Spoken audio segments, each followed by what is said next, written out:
Good evening, ladies and gentlemen. Welcome back to PSGL Premier Sim Gaming League for another round of the PSGL E-Series. Our first round of the season. Of course, we had the qualifiers last week at Japan, and we have our 10 team grid, about 30 plus drivers in our grid tonight that should be racing across the season. But we're finally here for Imola, round number 1 at Italy. My name is Joshua Davis, and alongside me to cast the action this season is Dan Field. Dan, how are we doing? Very excited for this evening. Can't wait for the E-Series to get underway. It's been a long time coming. The tension's been building. The full lineups of all the teams have been announced today. And I'll tell you what, Josh, they are looking absolutely fantastic. So really looking forward to getting into this one tonight. Absolutely. We have started a little bit early. We have loads to show for you tonight. Just before we get started into qualifying run, we have a full qualifying grid system this season. Qualifying 1, qualifying 2, and of course qualifying 3 being the shootout. So I'll introduce you to the teams racing this season. We have the Veloce Elites, of course, their new academy team full of absolutely jam-packed talent. Otis Lawrence, of course, the man of the day on Xbox a few seasons ago. Of course, he's come to PC racing very, very recently, making his third or fourth appearance in PC as well. So he joins for the Veloce roster alongside Chana Kinchi, McLaren Shadow development driver, of course, very, very quick on his day. Harvey Cohen, again, another one of the McLaren Shadow boys as well. Matthew Older joins in as well alongside ex-Alfa Romeo esports driver Timon Shooter as well for the Veloce Elites. And moving on to one of the big boys, it's the Haas F1 esports team. Of course, their full-fledged esports team with Matthias Van Erven, Thomas Ronhaar, the man who got P3 in the F1 esports championship, an absolute one to watch this season. Well, I want to watch everywhere you look. And Piotr Stachulek is going to be Matthias Van Erven and Stachulek racing this evening.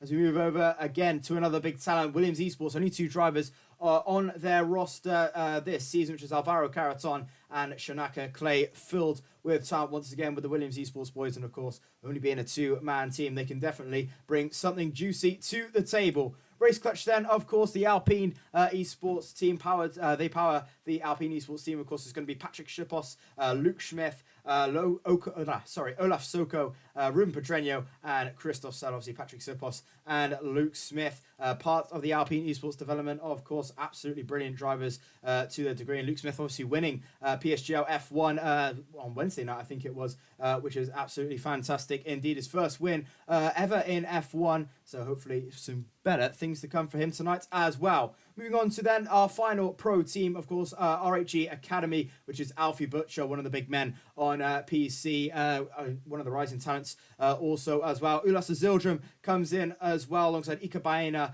Sander Van Deeken, and Joost Noordijk. Of course, a lot of ex-PlayStation drivers who are absolutely brilliant, and they are absolutely doing very, very well, rising to the PC side of things as well.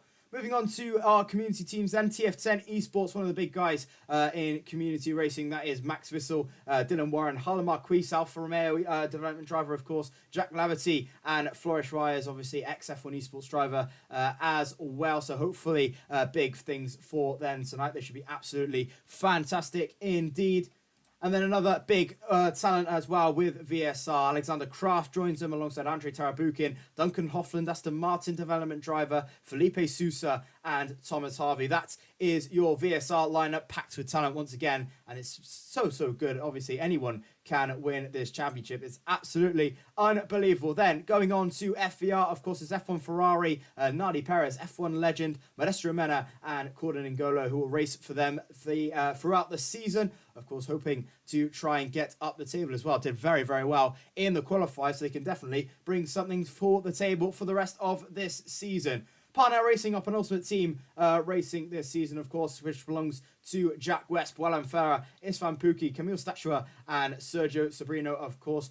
Parnell Racing, of course. Liam Parnell's esports team, the Red Bull Racing esports driver, of course, can definitely bring something to the table, those 5 drivers, and hopefully they can try and get themselves into the top 3 very well often. And then our final team, of course, the fans' favourites, as they have been noted quite a while on Twitter recently, which is SRT Lefted, Leroy Brown, Antoine Desaluski, John Evans, Aston Martin esports driver, of course, and obviously finally the pad man, the pad goat himself, which is Louis Welsh in the final spot for this season. But Dan, it's an absolutely fantastic grid and a fantastic lineups we have all the way through.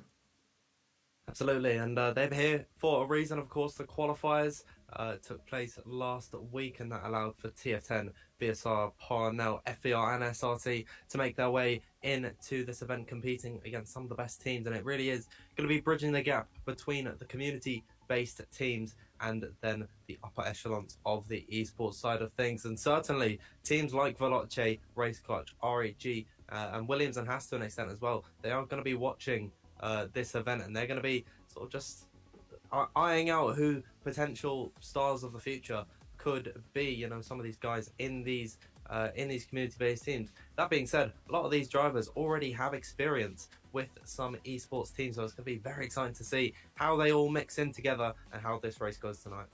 Obviously, the F1 Esports silly season, as it's been noted on Twitter, with a lot of teams sneaking around. Obviously, the top 5 pro teams, of course, which are very, very closely linked to the F1 Esports development. They can be snipping around for our next future talent. And of course, Shanna Kinchi, Otis Lawrence in a few years' time. Obviously, not young enough to qualify for the challenges or F1 Esports, of course, but definitely a rising talent in the future. Ruben Pedreño, of course, one of the big boys in here. Joost Noordijk, anyone of these teams can easily get picked up by a few of the big teams and can definitely make themselves something in the future. We'll go on to our grid, obviously, obviously tonight, and we'll have a look who is racing for you this evening, with Veloce choosing Otis Lawrence and Chant Akinci for tonight. Williams Esports will choose Alvaro Caraton and Shanaka Clay all season, of course. Manestra Mena and Corda Lingono join for the FVR team, with Jack Leverty and Dylan Warren for TF10. Partner Racing choose Jack West and Isvan Pookie, with RHG choosing Alfie Butcher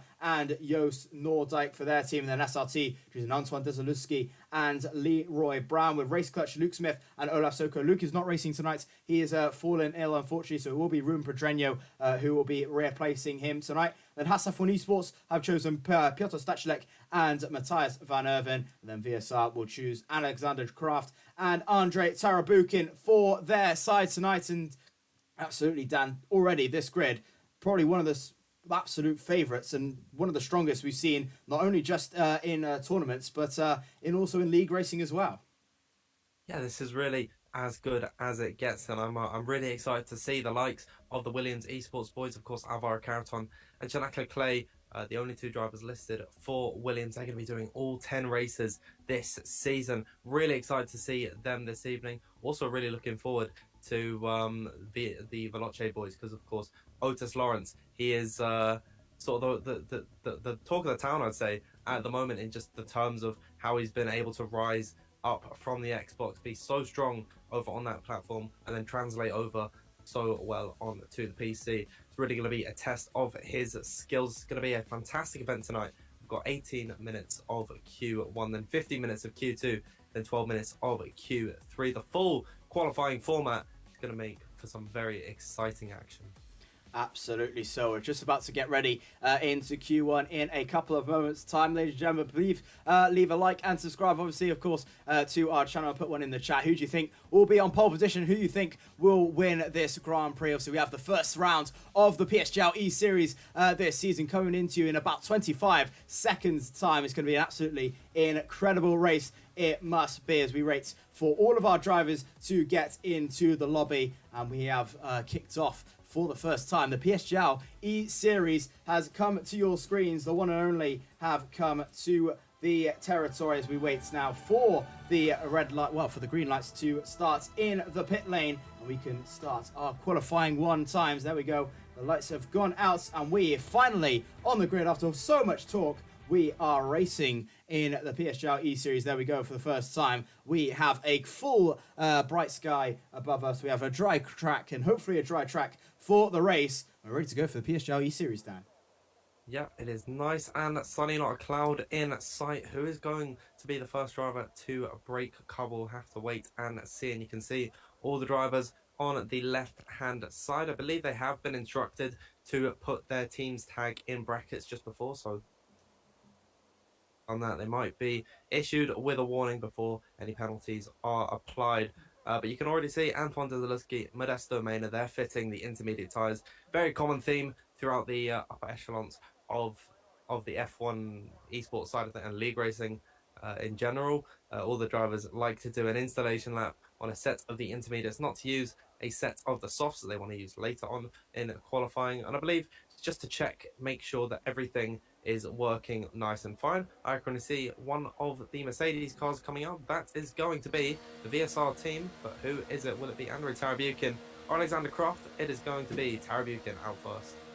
Andrew Tarabukin making his way towards the grid, obviously on the intermediate compound tyres at the start, which is allowed this season, and of course throughout PSGL as well. Just a little bit of an installation lap for all of these guys. Just see everything is working on their rigs, nothing's moving or making any sounds, and hopefully the setup is all right as well. And as you said, Dan, a spare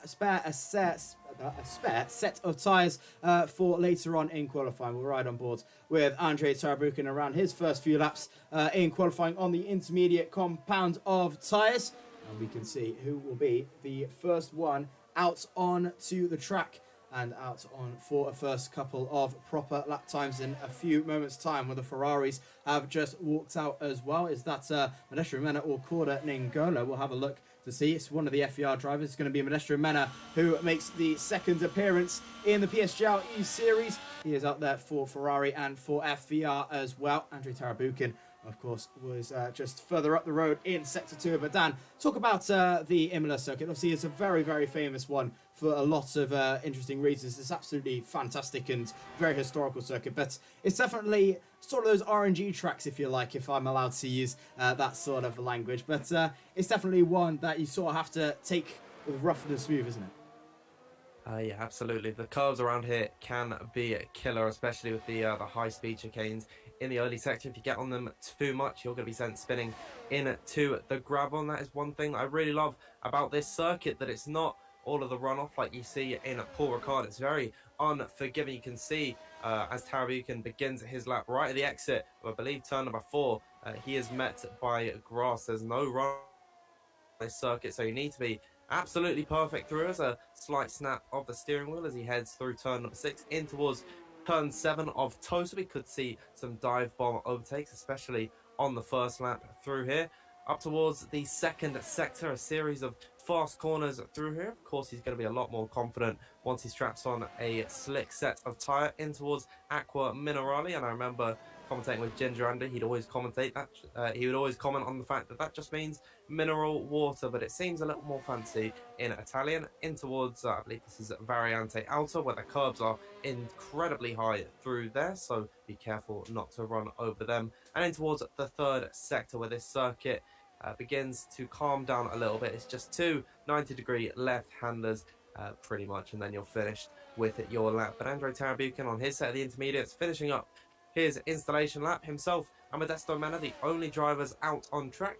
Tarabukin comes across the line 1 minute 18.231. Of course, we are going to see a lot quicker times than that, so don't bank on that getting in towards Q2.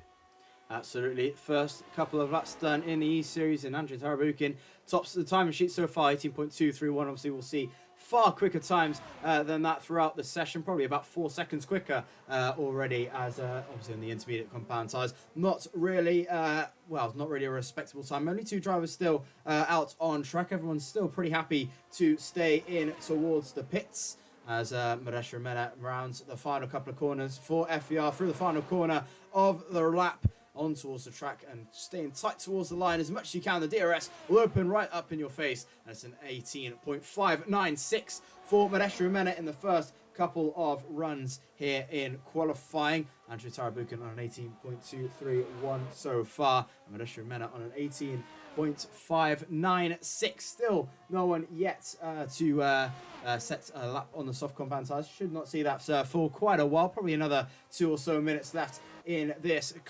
session for the soft compound tyres to run out. But obviously, Dan, early on in this session, of course, and throughout the season as well, the standings, who would you probably say is your main pick for maybe even the title so far? Well, I think you've got to look to the pro teams to answer that question, and I believe that Veloce is going to be one of the best candidates. Of course, they're all young, and they're all very inexperienced drivers, and I think as the season goes on, they're just going to get better and better. Currently, Otis Lawrence and Chanakinchi, whilst they're still sitting in the pits, we know that when they come out on circuit, they are going to be incredibly incredibly rapid. It is almost a given.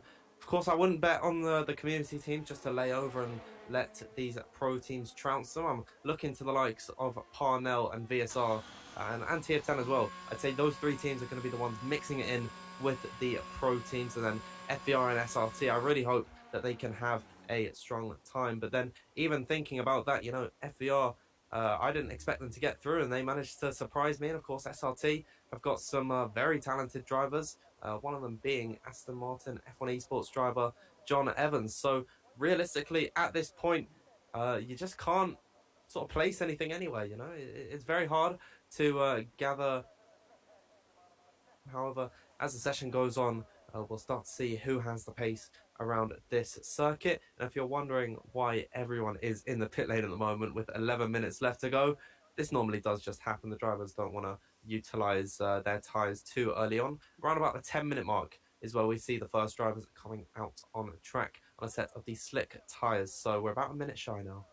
Yeah, absolutely. Just probably mainly people want to get just that one run in to save the tyres later on in other sessions in Q2 and Q3, where the business starts to get a little bit more tricky and a little bit more hands-on as we wait for the main drivers, or a lot of our other drivers, to start their qualifying runs. 10 minutes and 45 seconds left to go in the session. Andrei Tarabukin currently topping the timing sheets on a 1:18.231, with Manestra Mena second up on an 18.596. And this should be a really, really good race all the way through this session. Of course, looking at a few of our teams tonight, obviously SRT can definitely pull something out of the bag with the talent that they have at their disposal from other sides of the story as well. On other games, they've been absolutely rapid, and obviously this game as well, they've been absolutely fantastic as well. We have our first soft run for this session. I believe it is Matthias van Erven. Yes, it is. Matthias van Erven will be our first soft runner here in qualifying for the Haas F1 Esports team, and he makes his way out for a lap of the Imola circuit here in Italy, and this should be one of the quickest laps we'll see for this qualifying session. Obviously, Matthias van Erven, one of the top dogs of the F1 Esports scene last season, P3 for them as a team last season in AE Sports, and obviously they can definitely pull something out back down. And we're looking probably with Matthias van Erven, Thomas Ronner, and also Piotr Stachilek to definitely run with the big boys and get into that top three pretty much consistently. Absolutely, we have to be expecting the Haas team pretty much minimal to be fighting in that top five consistently throughout this season. It is a star-studded lineup. Of course, Thomas Ronhar you could consider to be the ace up their sleeve. He's not racing this evening. Currently, it's Matthias van Erven and Piotr Stachilek, and in their own right, those two are incredibly talented drivers. And as Matthias van Erven enters this final sector, we can see all the other drivers coming out on track. Hopefully, it's a very hard track to overtake.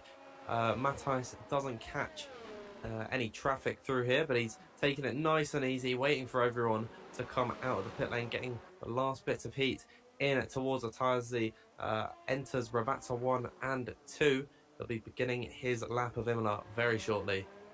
Absolutely. So as he rounds the final corner, Matthias van Erven, here is your first lap of the PSGL E Series soft compound tyres. Go on for Matthias van Erven, and we have a qualifying session on our hands for the first time this season. Matthias van Erven is making his way in towards Tamburello for the first time, braking hard on the 100-meter board. Flick on the left, a flick on towards the right, and another flick to the left once again, keeping that exit turn as much as you can, riding on towards the curves right on the exit, then into Villeneuve on the right, and on towards the left. Sausage curves everywhere you look, a driver's nightmare. Then up the hill for turn number 6, I think it is, a purple sector 1, of course, on his car. A little bit of a wobble out of the exit, but gets the power down nice and early and nice and simple. In towards the left hand of them, fully flicking the car as much as you can, attacking all the curves as possible. Acqua Minerale, mineral water, as Ginger Andy likes to call it, in towards the double right-hander. Very, very tricky on the car, as the traction just does not want to agree with you. Then into Valiante Alta, another tricky one, 49.8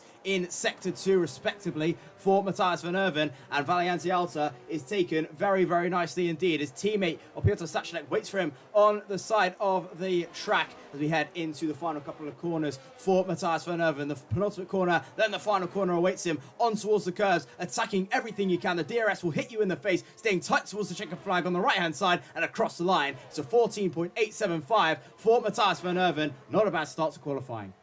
Yeah, we'll see who's coming up next towards the line. There's a lot of drivers in that final sector. Shanaka Clay across the line. He goes about 10th and a bit quicker than Van Erven. He goes ahead of him there. Alvaro Caraton's just begun on a lap now. I've got Joost Noordijk in that final sector behind, I believe. Modesto Mena just crossed the line.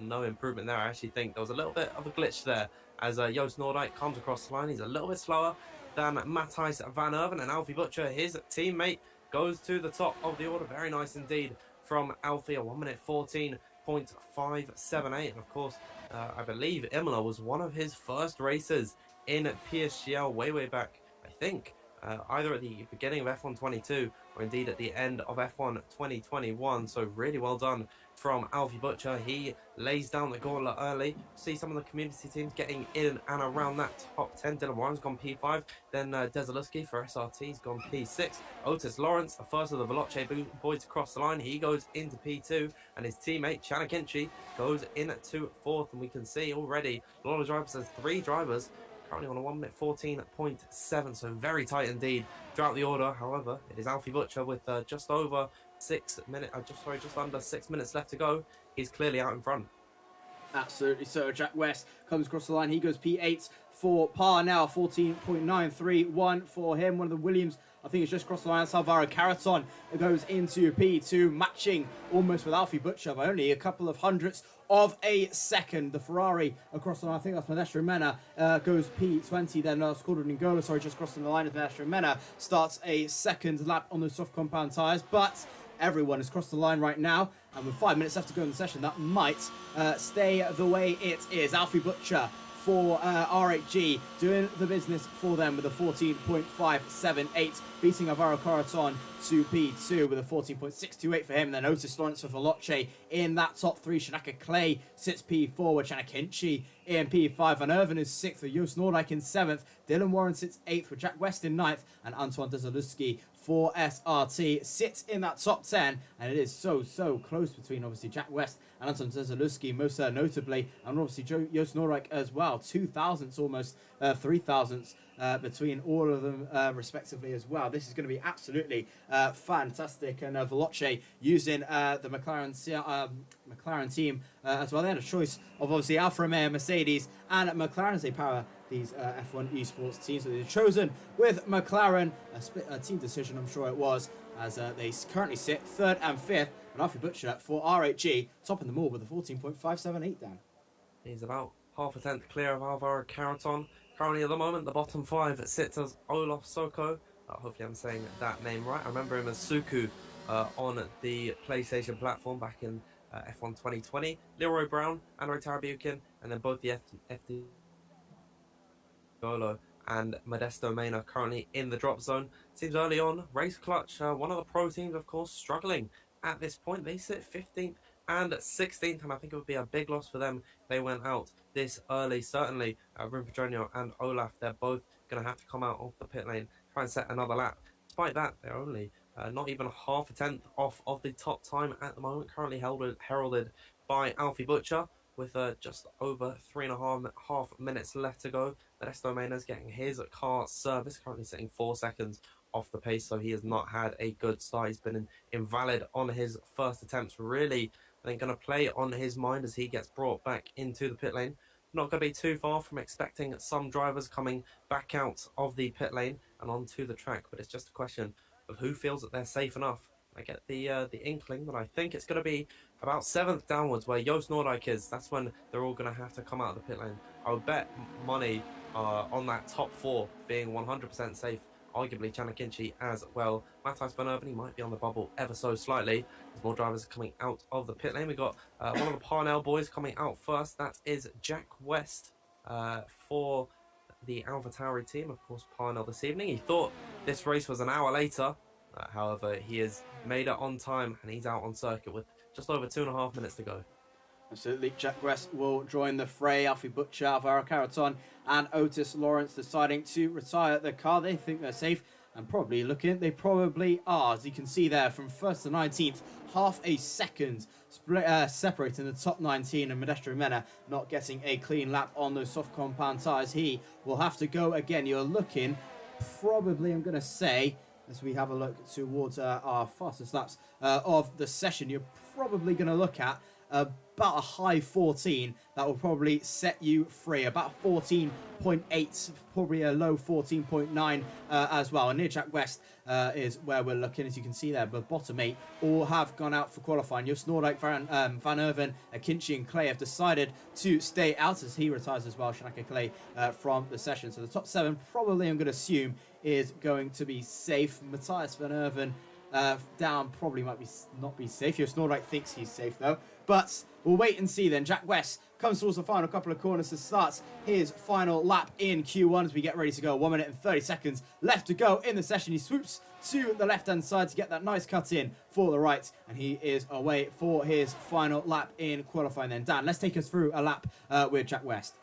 Here it comes now in towards Tamburello, going down into 5th gear, getting on the power as early as possible, then using the extremities of the circuit. And he's met by another chicane very quickly indeed as he heads through Villeneuve, keeping it down into 5th gear, once again flicking it the wrist left to right and then back again as he heads now through Tosa, one of the slowest corners on this circuit, getting on the power as early as possible without lighting up the rears too much. Now down on his way towards Piratella, this fast left-hander where he's off the power ever so slightly, then back on it straight away as now he heads through Aqua Minerali, almost flat out through there in 7th gear, then slowing the car down for the second part of the lap.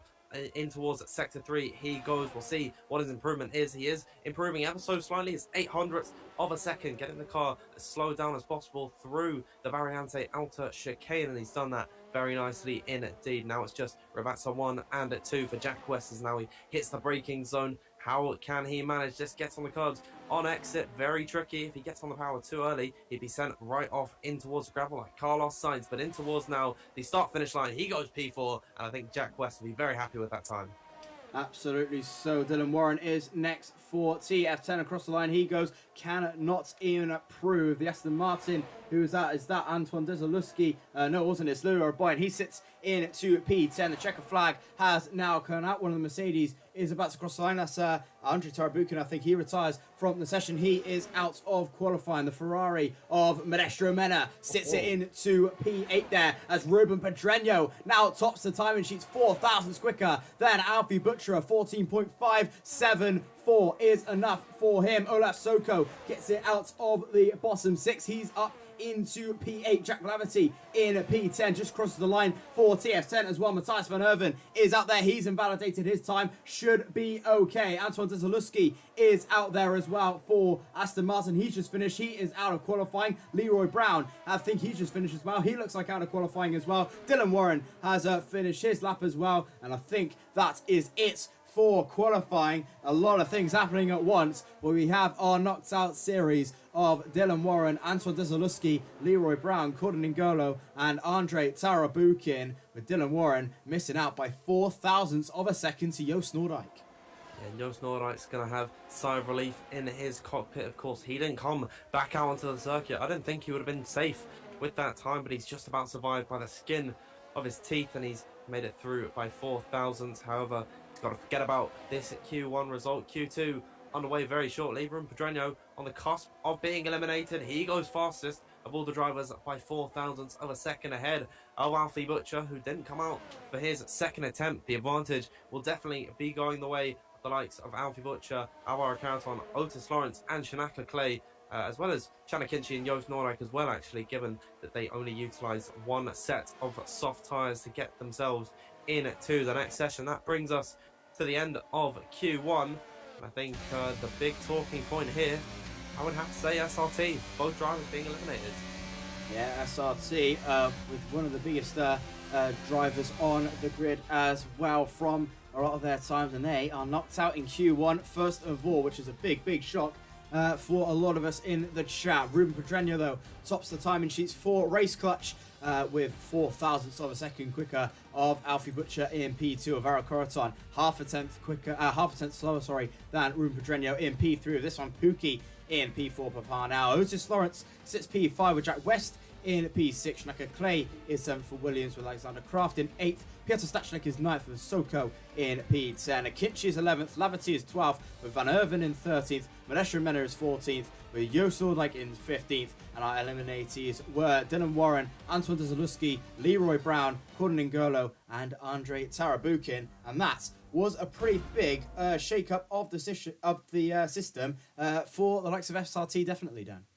Absolutely, they're going to have a very tough job come race time, and given that it is a very difficult circuit to overtake on, they're going to have their work cut out for them. Gotta say, in that session, was very impressed with the 2 Parnell boys, of course, finishing, I believe, it was 4th and 6th, and being a community team, being able to mix in with some of the best drivers.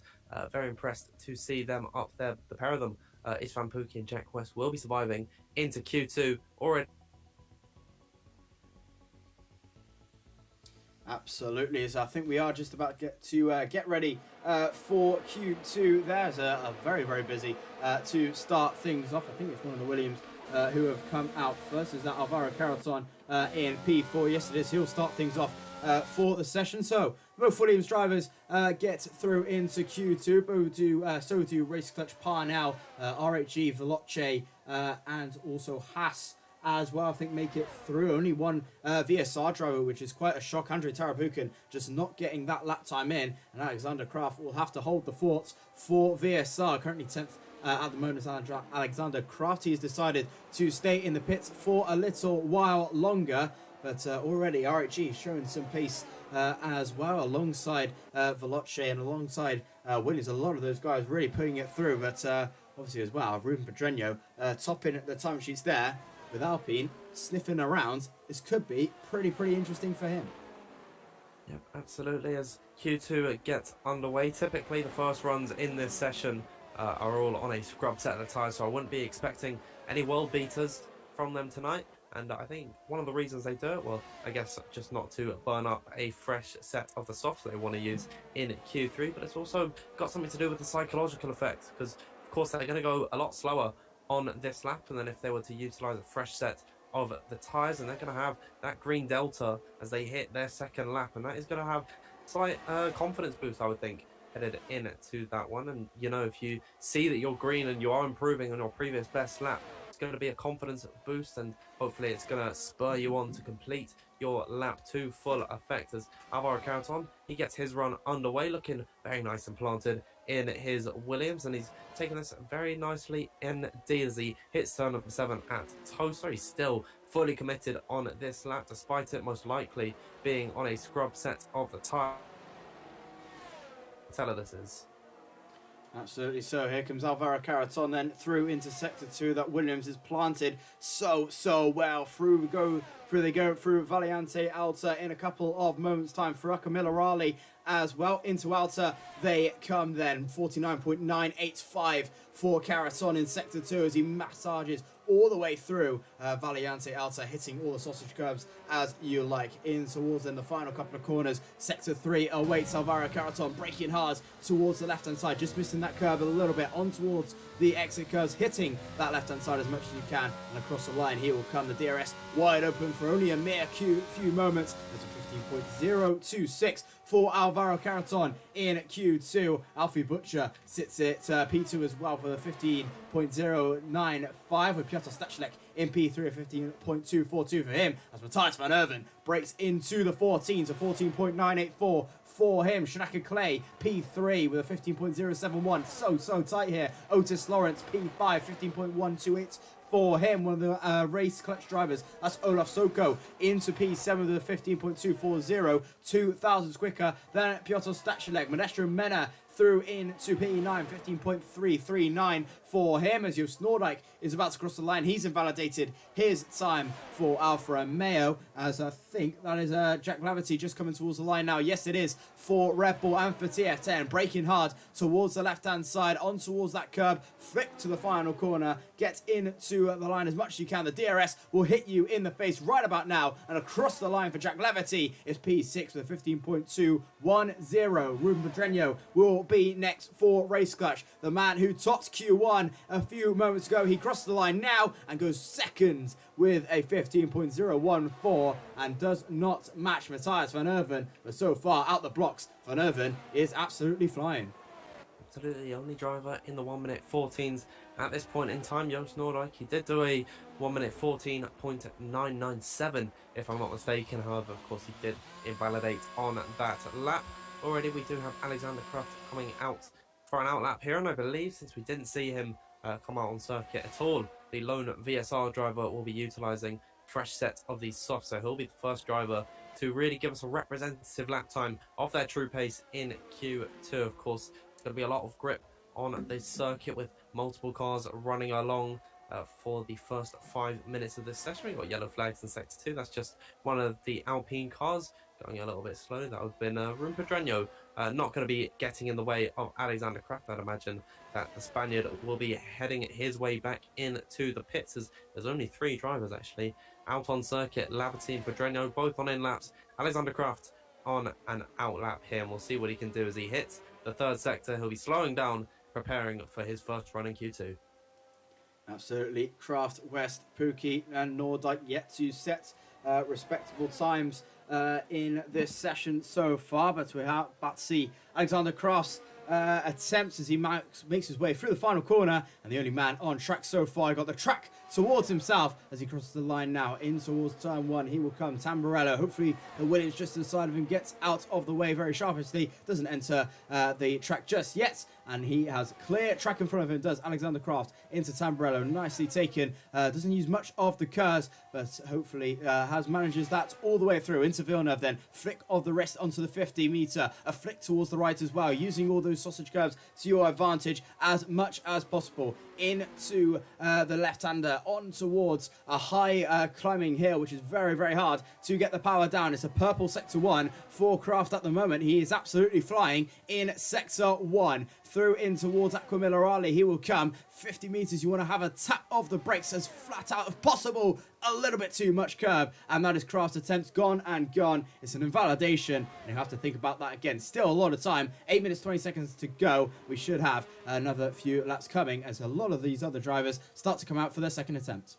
Yeah, Alexander Kraft, he was a little bit too ambitious on the first part of Aqua Minerale, going completely flat out through there. You have to have a slight lift, but overconfidence was what bit himself, and was what really made himself shoot himself in the foot as he pulls it back into the pit lane. Essentially, that's a set of the tyres wasted for him, so he won't be happy with how that has gone at all. It's going to be Alfie Butcher up next. He'll be beginning his first attempt on a fresh set of the tyres in this session. Of course, he was one of the drivers topping Q1 for the majority of the time, and then he didn't come out for a second lap, and that allowed him for Ruben Pedreño to jump ahead. So arguably Alfie Butcher, the man to beat in this session, as he hits turn 1 and turn 2. Maximum commitment through there and utilising all the track possibles. Now he hits Villeneuve up next, braking ever so slightly through here. They're getting on the power as early as possible. Heavy braking up towards Tosa, uphill corner, so a little bit more forgiving in terms of lockups, and then getting the power down as early as possible as he climbs up towards Piratella, in towards this very challenging left-hander, and then he will be met by Aqua Minerale, claiming Alexander Kraft as his victim. We'll see what Alfie Butcher can do. Nice and tidy through there on the curbs, on the exit, slight slide at the rear, but he's been able to recover it, and currently he's up by just over 0.3 of a second, so it's looking very nice indeed for Alfie Butcher. Now in towards the final sector. Ravata 1 and 2 will be up next for him. They'll be the final braking zones on this track. Nice and straightforward, 90-degree left-hander, slight correction on exit of Ravata 1 through there. Very nice and tidy through Ravata 2, but to open up the DRS and come across the line, the first representative time of this session is going to be a 1 minute 14.444. Coming out of the blocks early is Alfie Butcher, putting about 3/10 to himself and Matthias Van Erven. Otis Lawrence already beating out about a 10th between himself and Butcher there. Slots it on the front row. There's Shanaka Clay, who then beats Lawrence a 14.512 for the Williams man. Here comes Joost Noordijk into P4. He goes immediately beaten by Chanakinchi. 14.604 for him. He now puts it into P4. Matthias Van Erven is 6th. Could not improve there. Istvan Pukki now sits it into P4. 14.586 for him. Piotr Stachilek now to P6. 14.645 for the other Haas man. Who is next? Is that Olaf Soko? Yes, it is. Across the line. P8 for him. A 14.863 as one of the Mercedes. I think that's Alexander Kraft just coming out again. Yes, it is. Here comes also Ruben Pedreño, the man who tops Q1, comes towards the final corner now, just under a 10th of an improvement. He crosses the line now and goes up into P8 with a 14.785. And Race Clutch currently sits in 8th and 9th, maybe in a spot of trouble as Alexander Kraft is coming through Sector 2 now. Yeah, and at the moment, the current bottom 5, Alvaro Carreton, Jack Laverty, Modesto Mena, Jack West, Alexander Kraft, and I think Alvaro Carreton being in that drop zone is a very big surprise. Of course, he came into the pit lane at the beginning of, at the end of his first run, so obviously something went wrong there. He decided it's best to just scrap that completely, come back in, make sure he has enough time, and we will be seeing him very shortly as he's sitting in the pit lane. Alexander Kraft once again has invalidated on his lap. It is not going the VSR driver's way at this point. He will have to come into the pits and use, I'd imagine, a third set of tyres in this session. It's looking very bleak for him in Q2 with 4.5 minutes left to go at this point. I'm trying to think who believes that they are completely safe in this session. I'd imagine it's going to be that top 4.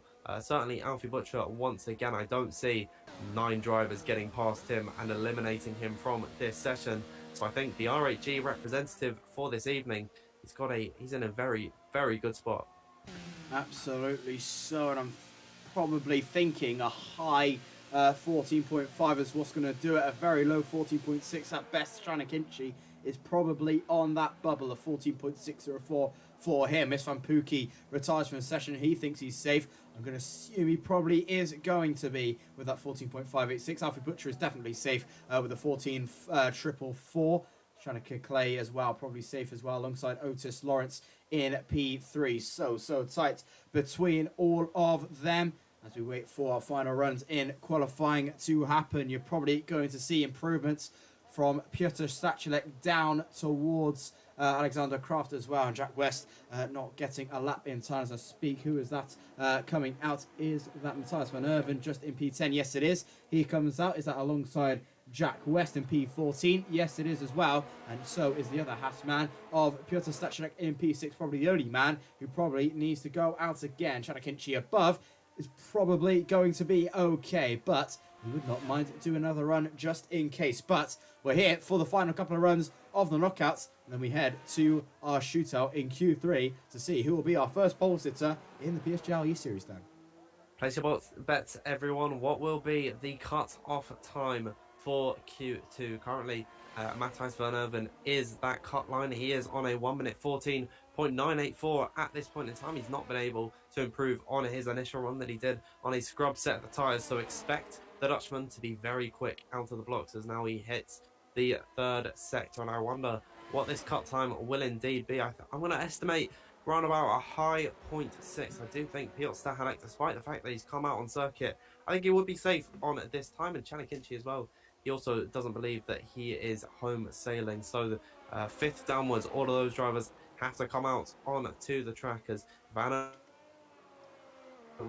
Ravatsa 1 and 2. Christian saying it's going to be a 1 minute 14.632 that will be the cut-off time with just over 2 minutes to go. Matthias Van Erven begins his lap as he heads down in towards turn number 1 and 2. Absolutely so. Here he comes then into Tamburello. Matthias Van Erven will have a POV shot of his lap time then, heading in towards Villeneuve for the final time, braking just at the 50 metre, flick on the left and a flick towards the right for the Haas man. Here he comes then, 11 thousandths up in Sector 1. So far, that's not going to get him above P9, which is currently Olaf Soko on a 14.863. He's going to need something in Sector 2 as he comes towards the left-hander and into Akumilarali. It's an invalidation. An invalidation for Matthias van Erven. Hopefully doesn't get in the way of the McLaren, who I don't know is on a lap or not. Let's hope that's not Chanakinchi. No, it's not. He's just coming towards the line now. He's decided to go for one more on his outlaps. He crosses the line now to start his final run. But Matthias van Erven has put himself in a lot of hot water, invalidating on his final run. And hopefully he's surely going to have to go again, Dan. Yeah, he's got enough ERS in the batteries in that final sector. 50 seconds left to go. He's got plenty of time here, but that's certainly going to be a kick in the teeth for him and a thorn in his side, I believe. Now it'll be Jack West, I believe, that is up next towards the line. He's currently not set a lap time out of Arata 1 and 2. Slight slide on the exit through there, but opening up the DRS and keeping it tight-knit to the right-hand side. He goes in to P7, puts Matthijs van Erven in that drop zone as Piotr Stahalek crosses the line. A 1 minute 14.437. He tops this session, and I'd imagine that is him home sailing in towards the final parts of qualifying. Alvaro Caraton in 12th position at the moment. He's up by 3/10 in sector 1 and 2. We'll see what he can do as he hits the line now. It is going to be P3 for Alvaro Caraton. Will that see him through? I'd imagine so, as now 3, 2, 1. No new lap times can be begun here. Here we go then, Medesha Mena into P8 for Ferrari and FER into the top 10 so far. Pedreño puts it to P7. He's on the cusp there as Olaf Soko into P9. Once again, the race clutch drivers definitely on the clutch. Kinchi now crosses the line 3 thousandths quicker than Piotr Stachnik with the Mercedes. About to cross the line now. That's Alexander Kraft. Cannot see himself into Q3. Jack West is just finishing his run. He is out of qualifying as well. Joost Noordijk crosses the line now. Sees himself into Q3. The top 5 for him, a 14.505, is safe. Here comes Matthias van Erven on his improvement. 3/10 up. Is it enough to see him into Q3? Yes, it is. A P5 with a 14.5 dead was enough for the top 5, and Haas see themselves into Q3 for the first time this season. Both cars get themselves through. Chanakinchi topping the timing sheets there with Stachnik in P2. Butcher sits to P3 with Caraton 4th. Van Erven is 5th with Noordijk 6th. Clay is 7th. Otis Lawrence sits 8th with Pookie in 9th. And Pedreño just on the cusp with his teammate Avola Soko getting knocked out alongside Jack Laverty, Modesta Romella, Alexander Kraft and Jack West. And we have our top 10 for the shootout, Dan. Yeah, and critically, we've got 9 out of the 10 drivers in that session being from the pro teams. Isfan Pookie is the only driver in a community-based team to make it in to Q3, so hats off to him. He's already a star in this session. Olaf Soshko eliminated. That's going to be very painful, I'd say, for the race clutch team. Of course, if this was on the previous game, P11 around this track would have been incredible, but of course now that there's the free tyre choice throughout all the positions, that does not benefit him anymore. But we're just waiting for Alvaro Caraton's car to get serviced. He was one of the drivers in that drop zone, was able to get himself out of that bottom 5 with just one proper attempt that was valid. I think he'll be feeling pretty good about his attempt there. But as the session wraps up, Chanakinchi 3 thousandths clear of Piotr Stahalek at the top of the order. Absolutely, and look at that. The top 7 separated by less than a 1/10 of a second. Chanakinchi tops the time sheets to 3 thousandths of a second to Piotr Stahalek in P2. Alfie Butcher sits 3 with 100th to Akinchi. Alvaro Caraton P4 with Matthias van Erven in 5th. Joost Noordijk 6th with Shanneke Clay in 7th. Otis Lawrence sits 8th with Isfan Pookie in P9. In P9. Ruben Pedreño sits P10. And Olaf Soko, Jack Laverty, Modesta Romella, Alexander Kraft, and Jack West all knocked out of Q2. And we will see you for Q3 in a few moments' time with a word from our sponsor.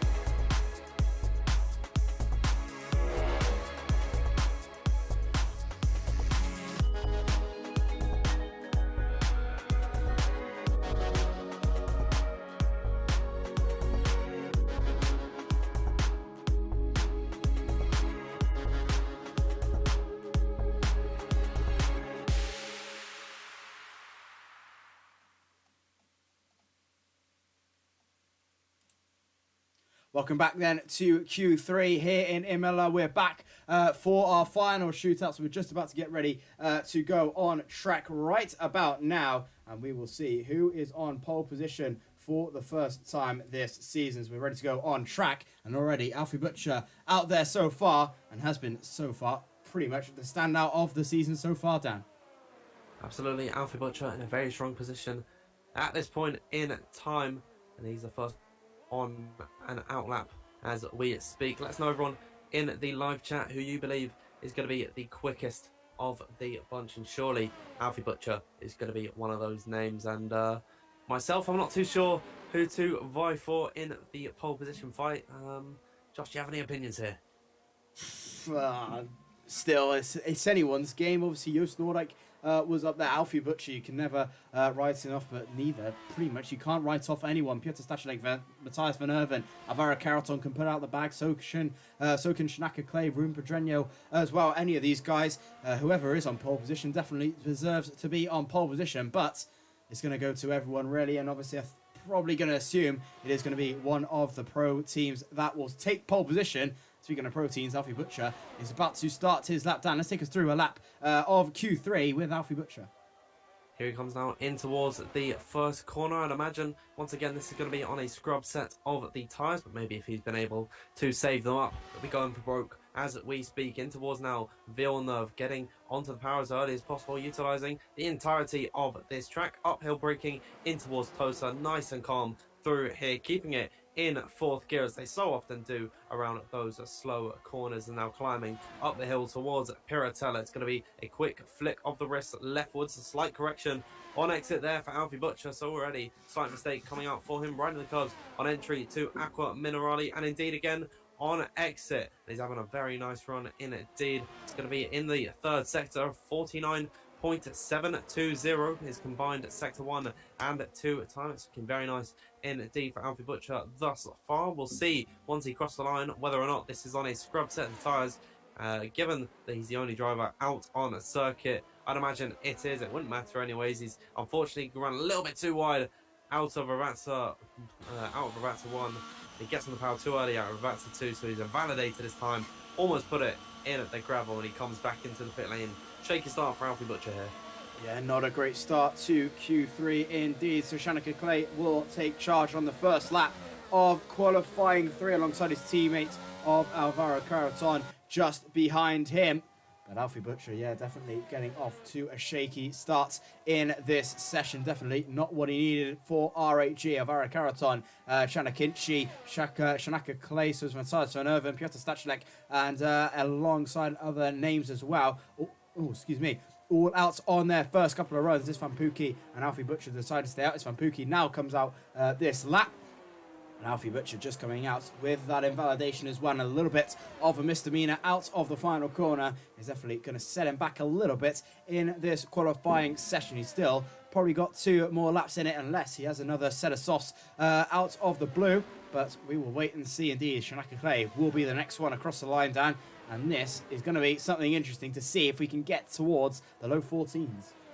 Absolutely, we've got 9 out of 10 drivers out on circuit. Everyone in the live chat watching at the moment, we have 330 viewers. Let us know who you think will be taking pole position this evening. There's certainly a lot of candidates. We'll read some of your answers out once these first sets of laps are over and done with. Here comes Shanaka Clay now out of the final corner, peeling over to the left. He got the widest run in towards the beginning of this lap as he opens up the DRS and reaches speeds excess of over 202 miles per hour at the braking zone in towards the first chicane, riding the curves on the inside and throughout in towards now Villeneuve. This is for Clay, where it's going to be slight dabble on the brakes, then immediately on the power of the exit, the second part of Villeneuve up towards Tosa. Now one of the slowest corners around this circuit, very wide on entry and indeed exit there, so maybe Shanaka Clay lost a little bit of time, but up towards now Piratella for the Williams Esports representative, slight bit too wide out of the exit there, and unfortunately an invalidation from him. Absolutely not an ideal start for Shanaka Clay or Alfie Butcher. So Alvaro Caraton will take over from Shanaka Clay as he makes his way through into Alta. 49.493 in Sector 2. Caraton absolutely flying at the moment. He comes towards the final couple of corners. Into Sector 3, he will come into Ravazza 1 and Ravazza 2. Ravazza 2 making his way towards him now, riding on towards the curves as much as he can. Nice and tidy across the line for Alvaro Caraton to settle 1 minute 14.189. We get into the low 14s. A brilliant time for Caraton, and he's 8/10 clear so far. Stachadek puts it into P3. What can Van Erven do? He crosses the line now. He's invalidated his time on a 15.040, I think that was. Joost Noordijk on a 15.019. Everyone going absolutely quicker and quicker. Lawrence now puts it towards Caraton with a 14.373 towards him. Pedreño in P6 so far, with Pookie into P3 at 14.623 for him. Shanakinchi P7 as well. Alfie Butcher is out there. He's the next car to come as Van Erven invalidated. Clay is back in the pits as they come towards the final couple of corners then with Alfie Butcher, and he's currently on an absolute flyer. Yeah, here he is now in that final sector, of course, invalidating his first attempt and almost spinning it in the gravel. He's been able to keep it very clean throughout the entirety of this lap. Out through Ravazza. I like it. Alfie Butcher is now, he gets on the power as early as possible, opens up the DRS and comes towards the line. Will he be able to top Alvaro Caraton? Not quite at this point. He goes into P3 just behind Otis Lawrence. So far, Josh, it is Alvaro Caraton doing his absolute best in this session, almost 2/10 ahead of the rest of the pack. We haven't seen a lap time coming out from Van Erven and Shanaka Clay, but as this session is beginning to wind down, we're about 2/3 of the way through at this point. Gotta say, advantage Caraton.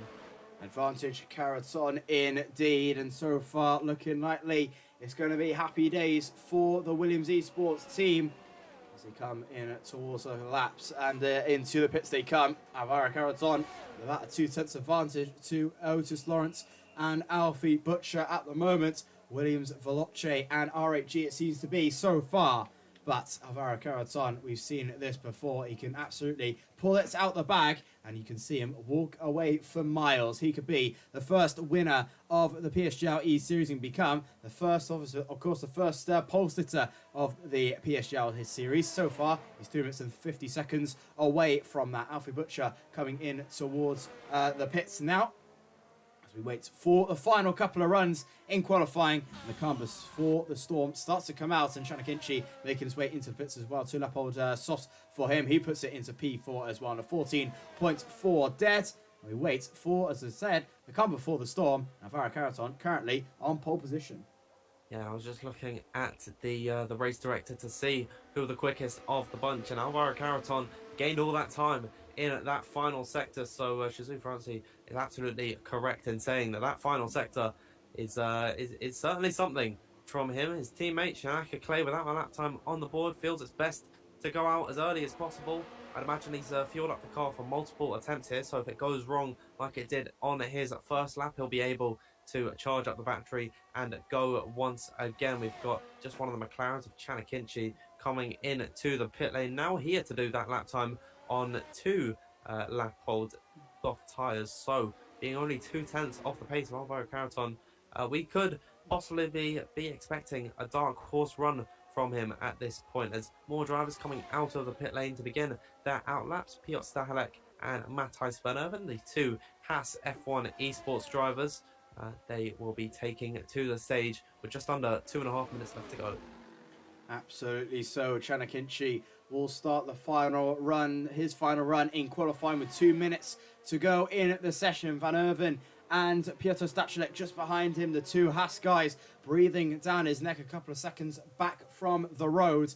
His teammate of Alvaro Caraton currently on top at the moment with the 14.189 to beat. Shanaka Clay will come through the final corner to start his final lap in qualifying. He crosses the line now, and Alvaro Caraton will begin his final run in Q3. Place your bets. Shanaka Clay is on a lap right about now. Here he goes then into Tamburello, turn 1 and turn 2. What can Clay put it out the bag? He's got a little bit of traffic just in front of him. It should be all okay. Yes, it is. Tamburello is nice and tidy as well as he comes up towards towards Gilles Villeneuve right about now, flying towards the left-hander through the 50-meter from the left and from the right. Nice and tidy indeed on towards the curves. A little bit of a correction, no harm done. A 23.961 in sector 1. Not a bad sector 1 indeed as he comes up towards the next left-hander. Fast flying circuit. This is Imola flying towards the left. Nice and committed is the Brit as he has a little bit of a wobble out of the exit but keeps it nice and flying into Aquamilarali on towards the curves. Nice and attacking, keeping it nice and tidy indeed. Heading up towards Valiante Alta and then sector 3 will greet you right in time. Flying towards the right, flying towards the left. Nice and tidy once again. Shanaka Clay, his teammate Alvaro Caraton, just in front of him, takes it nice and out of the way in towards Ravazza 1 and Ravazza 2. Comes Shanaka Clay rounding the final corner in towards the final corner now. A little bit on the exit across the line for Shanaka Clay. Where can he put his Williams machine? Across the line he will go into P4. A 14.391 is enough for the top 4 and Shanaka Clay is so close behind Alfie Butcher but not quite enough. Butcher crosses the line now. He is about to finish his he's about to cross the line to start his final flying lap as they all start to think everyone is starting to finish their laps now. Absolutely, I think Piotr Stahalek has just found himself in at P5. Van Erven's up next, and he goes across the line about 3/4 of a tenth off of the back of Alvaro Caraton. Still untouchable at this point in time. That will leave Rumpadreno, the next man up to cross the line, as he is in that second sector coming off the exit of Aqua Minerali. The clock has struck 0. This is the climax of qualifying through here, and Pedreño already up by just under 0.4 of a second. He's 0.9 off a pole, so he needs to find a massive improvement in this final sector if he wants to be sniffing the top echelons with his fellow countryman Alvaro Caraton. In towards now the final 2 corners, Ravazza 1 and 2, mid-throttle on the exit and then getting the power down as early as possible to cross the line now. Rumpadreno, he's only going to be able to go into P8. It was a valiant effort from him nevertheless. Alvaro Caraton going once again as he is coming back into the pit lane. Alfie Butcher will be up next to cross the line, the man we've seen at the top of the timing sheets for majority of qualifying this session. Here he comes now across the line. Can he beat Alvaro Caraton? He'll be able to jump ahead of Otis Lawrence, who's improving once again. Jos Noordijk up into 8th. Otis Lawrence towards the line cannot improve. He stays in P4. Chanakinchi will be the next one up for Veloce to cross the line, and he's going to stay in P7. Istvan Pukki, one of the community-based drivers, and he goes up into P4 just behind Alfie Butcher. A very nice lap indeed. Matthijs van Erven not improving at all. He'll be coming into the pit lane, as is Piotr Stahalek. That brings us to the end of the first qualifying session of the E-Series. Alvaro Caraton, his lap was good enough to put him on pole position with a 1:14. It was enough indeed, and Alvaro Caraton is your first pole sitter of the PSGL E-Series with a 14.189. The dream starts for Williams there. Matthijs van Erven sits P2 on the front row for Haas, with Alfie Butcher in P3 for RHG. Istvan Pukki sits P4. Brilliant effort for par now for the community teams. Otis Lawrence sits P5 for Veloce, with Shanaka Clay in P6 for Williams. Piotr Stachelek is P7 for Haas as well, with Chanakinchi P8 in the other Veloce of McLaren. Jos Noordijk 6th for RHG, and Race Clutch starting a little bit rocky in P10 and P11 for Rumpadreno on a 14.574, and that was absolutely fantastic. Alvaro Caraton getting the jump first by 75 thousandths of a second to Matthijs van Erven. Dan. Absolutely, Alvaro Caraton coming out in fine form, but he's got to do it in the race, and this is a circuit, of course, very difficult to overtake through here. However, there is still that long DRS straight in towards the first 2 corners, and I'd imagine that the likes of Van Erven, Alfie Butcher and Istvan Pukki, they get a good jump. They'll be challenging the back of that Williams driver in towards the first corners. But what a way to end qualifying. Plenty of action left to come as we get into the race. It'll be, I think, 33 laps around here, so it's no short task. These drivers have got their work cut out for them this evening. Absolutely so. The race is about to begin in a couple of moments' time. We'll be back after a moment from our sponsors, GT Omega. We will be back with you in a couple of seconds' time.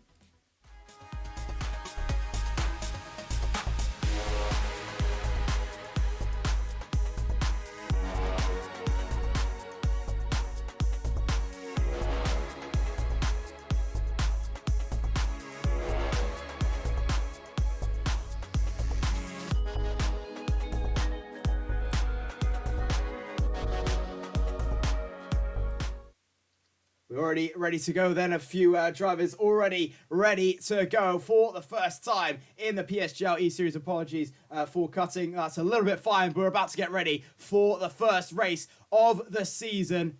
The lights are on. The cameras are rolling for the first time in PSGL E-Series. The lights go out, so we're racing at Imola. Good start from Caraton, already leading from the front row with Matthias van Erven, waiting in the wings in P2. Butcher getting good jump as well as they go into Ravatsa, side by side almost. Butcher wanting to have a look at Matthias van Erven already into turn one. They keep it very, very clean indeed, but Alvaro Caraton keeping the lead so far in P1 with Matthias van Erven in P2. Butcher keeps P3 with Pookie in P4 having a good start. Jack Levity up to P12 as well from Modestro Mena in P13, all making a very, very good start indeed. But Caraton already leading by almost 0.6 of a second. Pedreño and all the way down back in the field, everyone having their separate battles. But Alvaro Caraton keeping it the distance so far in P1 and already leading by about 0.4 of a second. Yeah, the top 7 all keeping their positions. They're scrapping for the lower positions. Modesto Mena has been overtaken by Jack West. He's up 2 places already in this one for Parnell. His teammate just getting by on Alfie Butcher off the exit of Aqua Minerali. So now it's podium places as now they fly their way through Variante Alta, Janaka Clay and Piotr Stakalek having a slight little scrap through there, but they've managed to come away with the exact same positions. But at the end of the first lap, Alvaro Caraton leading by a nice margin of about half a second to Matthias van Erven. Isvan Pookie dropping a little bit off the back of the Dutchman as they head on towards lap number 2. Alfie Butcher, he needs to sense an opportunity to try and go for this one, because if Isvan Pookie, he can't keep up the pace, surely they'll all fall off the back as they hit turn number 1 and turn number 2. Alvaro Caraton, it's been a very nice start for him. Absolutely so. The start of dreams for Isvan Pookie in his first attempt for the PSGL E-Series, like everyone else, doing the community teams proud. But Alfie Butcher is all over the back of the Hungarians. They come up towards turn number 6 there. It's brilliant to see Isvan Pookie further up, but Alfie Butcher is right behind him in that P4 spot. Everyone on the hard compound tyres so far. No one electing for the mediums, so we're going to go hard to mediums. Pretty straightforward there from everyone else. You can see the tyre performance there, medium to hard, soft medium to hard. Everyone decided for the medium to hard, which is from the hard to medium, sorry, which is pretty standard in these F1 esports races and in league racing as well. Butcher all over the back of the AlphaTauri of Isvan Pookie, making a little bit of a mistake out of the exit of Variante Alta, but Isvan Pookie still holding charge in that P3 spot. Further down the field is battling everywhere you look, everyone in the DRS of everyone at the moment, but a Caraton is absolutely pulling away so far. 0.6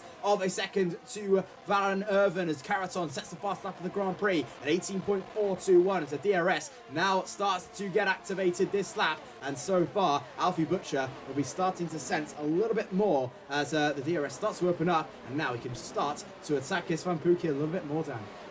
And of course they only get to utilise that next time by in towards turn number 1, given there's only one DRS straight along this circuit, and given the fact that Isvan Pookie is also within that DRS range of Matthias van Erven, it's going to make it a little bit more challenging for Alfie Butcher to get on by. But as we enter the third lap, a lot of these drivers are going to start to think about settling into a rhythm here. Unless someone makes a mistake, they're not going to be utilising the battery all too early on. Of course, this is a very long Grand Prix. We're only on lap number 3 of 32, so still plenty of action left to be had. That being said, Alfie Butcher right onto the tail of Isvan Pookie, who is still beginning to be dropped by Matthias van Erven. Creates a sense of urgency, I'd say, for the R8G representative. And off the exit of Variante Alta, he's utilising some of his battery to get closer to the rear of the Parnell representative. Here they go off the exit of Ravata 1 and 2. Now going to be opening up the DRS, and on the battery is Alfie Butcher. He senses this opportunity and he tries to go for the move, headed down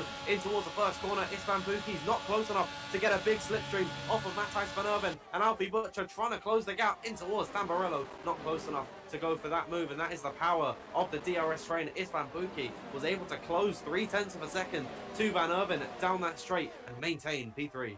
Not quite close enough yet was Alfie Butcher. He sort of knew it down the back straight, turning off that ERS, now down to 62% at the moment. We're fixed on this battle so far, but further down the field, Jack Laverty is having a look on Ruben Pedreño as well for P11. Of course, everyone's scoring points this series for this one, and everyone will be scoring points nevertheless wherever you finish. 30 points, I think it is, for the top for the race winner. 33 around about that start. I will update you with that as soon as I can. But Jack Laverty so far looking pretty tasty on the back of Ruben Pedreño. But the battle we are really looking at is Alfie Butcher versus Istvan Pukki, and surely he's going to have to get it done in a couple of moments' time. He's looking every single sort of way to try and get in front of Istvan Pukki. He's going to wait for the DRS to open up to keep that gap towards Pukki and Van Erven as they head towards the final corner. The DRS is launched for Alfie Butcher, the youngster, for Alfa Romeo. Sets the fast lap of the Grand Prix of an 18.146. He's going to sniff blood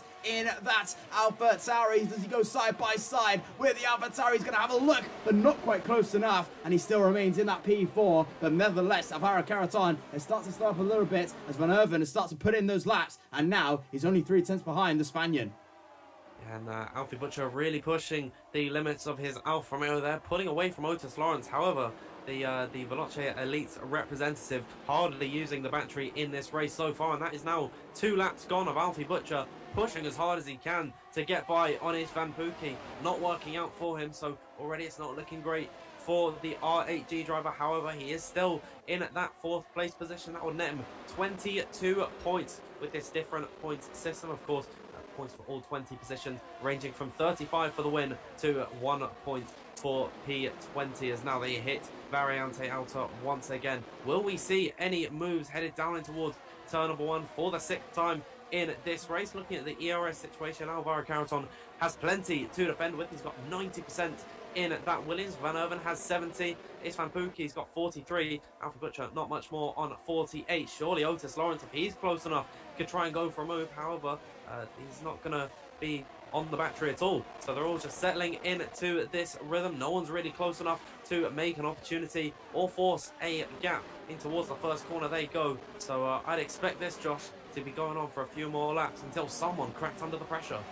Absolutely so. He might be waiting for the pit stops as well. Strategy is a big play in esports, so a lot of these guys will know this. Carreton and Van Erven, probably the main men who know this very well, alongside Shanaka Clay and Piotr Stachnik is further down the field. That's one of the race clutch drivers. That is Ruben Pedreño, who's had a little bit of a spin out of somewhere in sector 1, and it's an absolutely shocking start for Race Clutch so far. 10th and 20th, we're looking, some of the top dogs, it's just not going right for them so far. There's still points to be offered for every position, as we've just said. There's still good points so far, but not as much as they would like. But at the front of the field, Alvaro Carreton and Matthias Van Erven lead the way. Pukki doing very well in P3, with Alfie Butcher breathing down his neck in P4. Otis Lawrence, the youngster that everyone is adoring so far, the man who could be the next Jarno Opmeer in a few seasons' time, in a few years' time, is breathing down the neck of Butcher as well as they come up towards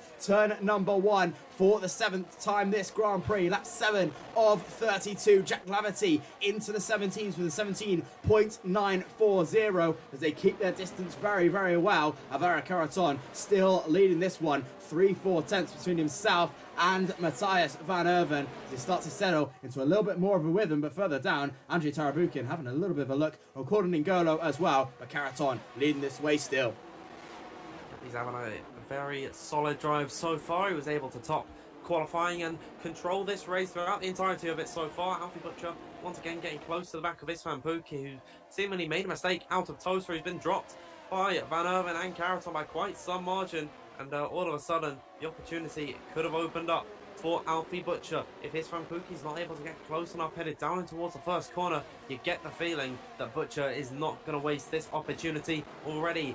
Just a few laps ago, he tried to make a move stick, wasn't able to do so, and I think this time he'll finally try and go for it. However, Pukki's been able to catch up once again to Van Erven, as we've seen our first penalty of the day from Antoine Desaluski, all the way down in 15th position. It's not been the strongest of starts for the SRT boys.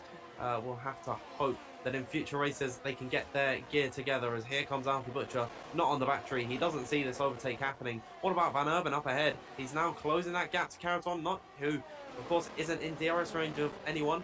of not able to get on by, not even utilising the battery, because there'd really be no point. Caraton with 90% in that Williams, still controlling the race here. Absolutely so. The man who's led from pole position so far, Alvaro Caraton, has led every single lap so far in P8, and Van Erven still pretty happy just to keep that P2 spot at the moment as the two SRT boys switch around for 16th and 17th. Leroy Brown switches with Anton Desaluski, who gets his first penalty of the day. As we move further up the field, it's Alvaro Caraton still leading this way. Matthias Van Erven is close behind in P2. Chanakinchi is closing up with Joost Noordijk as well as they come up towards Valiante Alta. Through the right and through the left they come.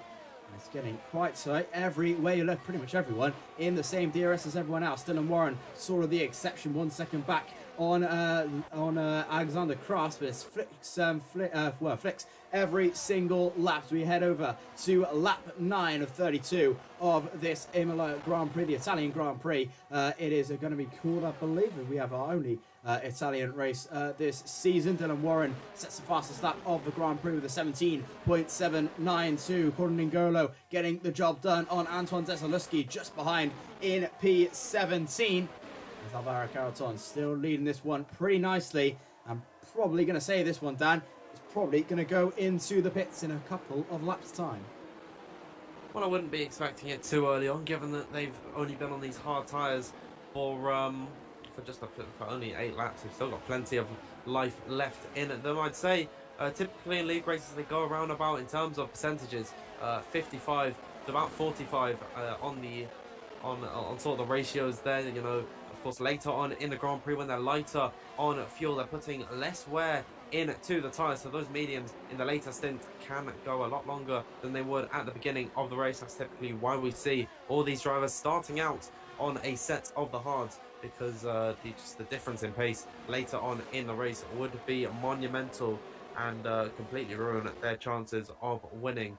We'll see as they begin lap number 10. We've still got 23 laps left to go in this Grand Prix. Otis Lawrence is getting close to the back of Alfie Butcher, and he's on the battery, headed down towards the first corner. The Veloce Elite driver senses an opportunity to go around the outside of Tamburello. Will Butcher leaving the space? Indeed, he will. There goes Otis Lawrence. Close to contact, and now sent into a spin and into the gravel. Alfie Butcher closing the gap, resetting the track is Otis Lawrence. He is now being sent tumbling down the order. Our first bit of controversy of the PSGL E-Series. Otis Lawrence sent into a spin after contact with Alfie Butcher. Big drama on lap number 10.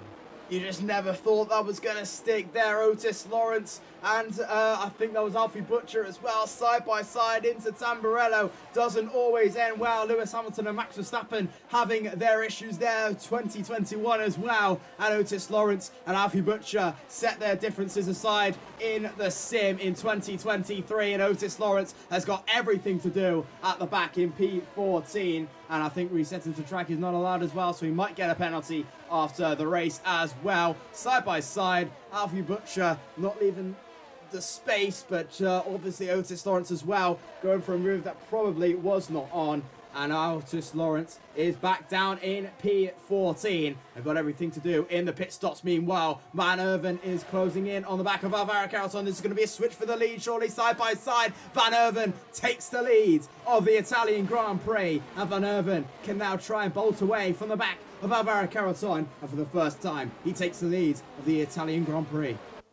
Yep, there it is. Alvaro Caraton not defending that one too hard. He's still got plenty of battery in that Williams. He's got a considerable amount more than Van Erven, so he knows that later on in the Grand Prix he can just fight him back with the better resources. And of course, I think he's not going to want to spend all his time in the lead. You typically do save tyres following in the wheel tracks of another driver.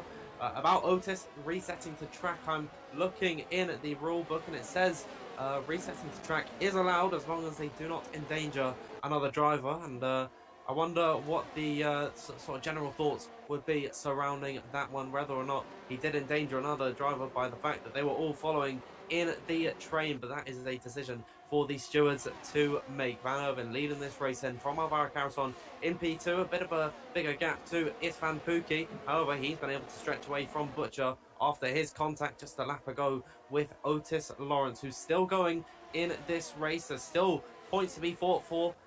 Despite being down in 14th, of course, points for every position. There goes Caraton once again, retaking the lead a lap later from Matthijs van Erven, and Van Erven didn't have too much of a fight in him there. As Rumpajano, he sets the fastest lap of the race. I hope for his sake he'll be able to get onto the back of the trainers. There it is. Otis Lawrence makes a much more tidy move in towards the first corner, and he's able to survive and get himself up into P13.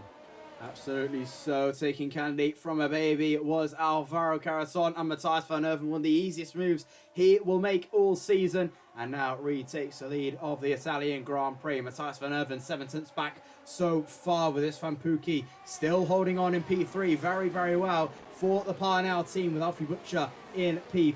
Shanaka Clay now sits P5 as yellow flags further back. That's Andre Tarabukin again, and VSR holding on to an absolute shocking start so far. 14th and 20th for them, and VSR just not holding on so far this season. Well, so far in this race, 12 gone and about 20 to go. We see the first couple of pit stops probably in a couple of laps time. This Van Pookie closing up to the back of Matthijs van Erven, as Caraton now sits the fastest lap of the Grand Prix, 17.309 for him. And the top two we start to get slightly closer into the 16s, as already the DRS train from 1st to 6th have been broken. Peter Stachelek now 1.2 seconds back on Shanaka Clay. So this top 5 pace has been absolutely fantastic so far, as Bruce Van Pookie still closing into Matthijs van Erven. And Shanaka Clay now starts to get back towards Alfie Butcher, who's struggling a little bit and maybe starting to lose the DRS of this Van Pookie. Yeah, we've seen a gap begin to split throughout the field. The top 5 pulling away from the rest of the pack. Piotr Stachelek almost completely flat on the batteries, trying his best to close that gap to Shanaka Clay to utilise the DRS. Because of course if he's not able to get within that window, Joost Noordijk is going to have no choice but to go for an overtake. He's got about 30% in the battery, still a lot more to work with than the Haas Esports driver. And then, of course, Chanakinchi in P8 running a solid drive for the Veloce Elites this evening. He's got just about 80% in the battery. So Stachelek in certainly a bothersome position. He's not been able to get DRS headed down this long straight. Will Joost Noordijk be on the battery early? And actually, Stachelek is the first runner to come into the pit lane at the end of lap number 13, followed in by Jack West. So very early stops, I would say, from the pair of them there, but we'll see what tyres they got opt for, and I'd imagine it's going to be clear cut. It's the medium tyres indeed for the pair of them. They'll be taking these to the end of the race.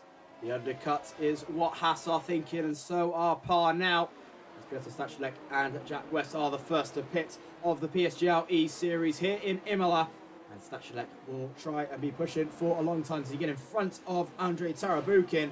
No, he doesn't, and Andre Tarabukin just stays in front. Alvaro Caraton and Matthijs van Erven now are the ones to try and respond to Piotr Stachelek. Well, Alvaro Caraton more than Van Erven, but we can see what he will do right about now. We'll have a look to the gap between Caraton and Stachelek. They weren't in the same battle. They would be pretty close. 30.2 separating those two so far between Caraton and Stachelek. But we can see what will happen under lap 14. Does Caraton and Williams want to sort of cover the undercut, or will they go for one lap later? My idea is going to stay that they're going to stay out. Yes, they are, but Van Erven is going to come in.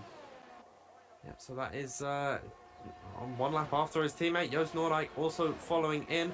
So there's Olaf Soschko and then Jack Laverty, Modesto Mena. All of these drivers coming into the pit lane at the end of lap number 14, headed on to lap 15. We'll see how the undercut works. Of course, very difficult to get the tyre temps on the out lap, and that is going to mean Stachelek and Jack West, the pair of them who pitted a lap earlier, they've got to be proficient in their overtake. Stachelek currently looking for an opportunity on Andre Tarabukin, and given that there's 14 laps of a difference in their tyres, it's going to be a very easy overtake. Stachelek's going to come out of the pit lane ahead of Joost Noordijk, which is of course where he was one lap before he came into the pits. Crucially though, Andre Tarabukin going to be the cork in the bottle there. Joost Noordijk, formerly of VSR, now racing for RAG this evening. He's got to get past his former teammate as soon as possible. He wants to catch up to the Haas man. Absolutely. So 7 tenths between the two of them. Joost Noordijk on fresher and quicker medium compound tyres, but obviously the cold tyres are a factor this game. So it's obviously very, very interesting how close he will get, and if he'll get close enough to make a move on this lap or the next. As we ride on board with Alvaro Caraton, still pretty happy to stay out on track, but I'll tell you who isn't, is Istvan Pukki and his teammate Shanaka Clay alongside Shanna Kinchi as well, as Otis Lawrence is already back up to P6 from the pit stops. As Istvan Pukki comes in, Alfie Butcher decides to stay out. It's interesting to see where Pukki and Matthias Van Erven will come out together. Van Erven is just coming out of Ravazza 2 now. Pukki has just left his box. Here comes Van Erven, who's coming towards the back straight now. It's going to be quite tight between Pukki and Van Erven. Is going to go side by side towards the pit. Stachelek with the fast lap of the Grand Prix, an 18.6 for him. Here comes Istvan Pukki. He's in front. He's side by side, but Van Erven just about gets in front. It was crucial that he did, and Pukki was very, very close. But now that might start to get Alvaro Caraton a little bit worried, as the undercut might be a little bit quite powerful. Yeah, but of course, with the better warm-up of the tyres, Matthias Van Erven is going to be able to cruise away from his Istvan Pukki. Piotr Stahelek's been able to close a massive gap to Shanaka Clay, and off the exit of Tosa with fully heated up medium tyres, Shanaka Clay without that luxury in towards Piratella. We sense that the Polish driver is going to try for an opportunity of when and where. He's still got hardly anything in that battery, and as those medium tyres come up to temperature for Shanaka Clay, as his teammate comes into the pit lane, as does Alfie Butcher.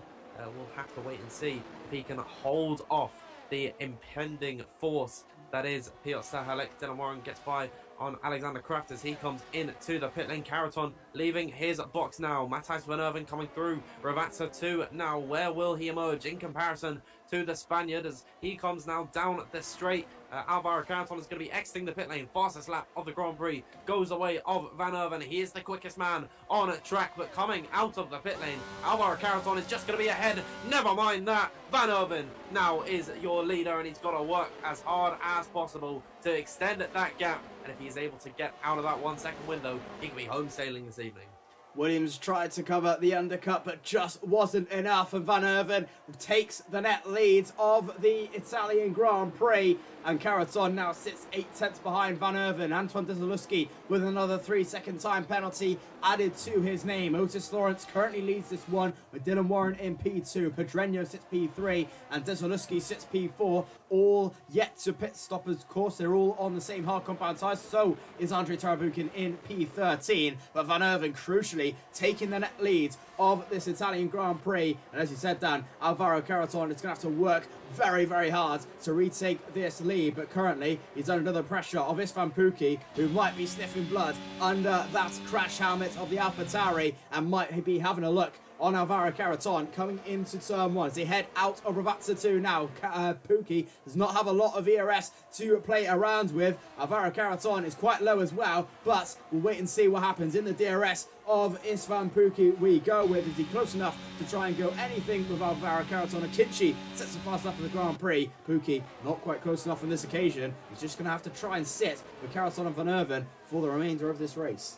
Very few moves being made at this point in time. However, Piotr Stahelek feeling the pressure from Joost Noordijk. All these drivers really just trying to settle into a rhythm at this point. However, Piotr really did burn his resources early on in this stint, and now he's being dropped by Shanaka Clay, leaving him at the mercy of Joost Noordijk as they head up towards Piratella. Pretty much no opportunity to overtake in this second sector, so it's all about following your fellow driver, hoping that they make some kind of mistake which allows you to capitalise the exit of Aqua Minerali. Could be very easy to spin over those sausage curbs as well, but I'd imagine with this level of a grid, we're not going to be seeing that all too often, as Otis Lawrence, will he be coming into the pit lane? And no, he's not. 18 laps on this set of the hard compound tyres. He's being trailed by Dylan Warren and Rune Pedreño. All of these drivers not having a great race. They've all been involved in incidents somewhere along the road, so they're just trying something different. Meanwhile, Alvaro Caraton on the back of Matthias Van Erven. He's been able to close that gap. He's not on the battery as they head down towards turn number 1. However, we know that Caraton, he's got the superior pace. He's been able to close to the back of Van Erven in the last couple of laps, and it's only a matter of time before we see a battle beginning between these two. Absolutely so. About 13 laps still to go in this Grand Prix. Still anyone's game as Alvaro Carreton seems to be much quicker than Van Erven at this stage of the Grand Prix. Obviously, 2 laps fresher tyres than the Haas in P5 as Alvaro Carreton with Pookie just sat beside, and Butcher looking pretty tasty on the back of that AlphaTauri as well. The RHG man 1.1.5 tenths quicker than Pookie as they all go side by side. It's a little bit of touch as Butcher pretty much pushing Pookie through Aquaminarari, and just about keeps his position, but a little bit touchy there, and Alfie Butcher is starting to feel the pressure a little bit. Dylan Warren in the pits now. Pookie is trying to catch back up to Carreton after that misdemeanor with Butcher. Tara Bukin with a 3-second penalty as well. Here comes Dylan Warren, as we just said, so that will elevate Van Erven and Carreton to P5 and P4. Here comes Butcher. Does he want something on Istvan Pookie? If he's close enough, yellow flags just behind. That's Jack West, who's had a spin. So unfortunate for him as they come into Tamburello. Nothing being made so far. Soko is up to P12 from the pit stops of Dylan Warren and Andre Tarabukin as well. And Dylan Warren just comes out in P18 to Leroy Brown and Corda Ningolo. But Butcher is so all over the back of Istvan Pookie at the moment. Just got so much more pace than the Hungarian. Yeah, and that tap at the at Aquaminerali last time by, that actually gave Istvan Pookie a warning as he cut the corner off the exit through there. So if he gets a 3-second time penalty, that can be contested because he was pushed off the circuit, and I'd say that is an unlawful warning. However, he's just got to keep on trucking at this point. He's still got Alfie Butcher breathing down his neck with a considerable amount more ERS at this point. 53 in the battery for the R8G driver, meanwhile 33 for the Parnell Racing Parnell Racing representative. Otis Lawrence after 20 laps on his set of the hards, finally coming into the pit lane. Rubadrenio believes that he can go longer in this race. This is going to promote Van Erven and Carreton to now the podium places, P3 and P4 for the pair of them. We'll see how they battle as they head down towards turn number 1 for the 21st time in this race. Carreton still showing no interest in going for a move on the back of Van Erven. He's got about 20% more in the battery, does the Williams driver, so certainly he has the resources to blitz them and go for the move. But with just about 13 laps left to go in this race, is there really any point of going for a move at this point in time when they could just come back at you later on by saving tyres and saving ERS following in your DRS trail? That's the mind games that these drivers have got to play in this race. It's not all about your driving ability, it's also about how you strategically and pragmatically take this race.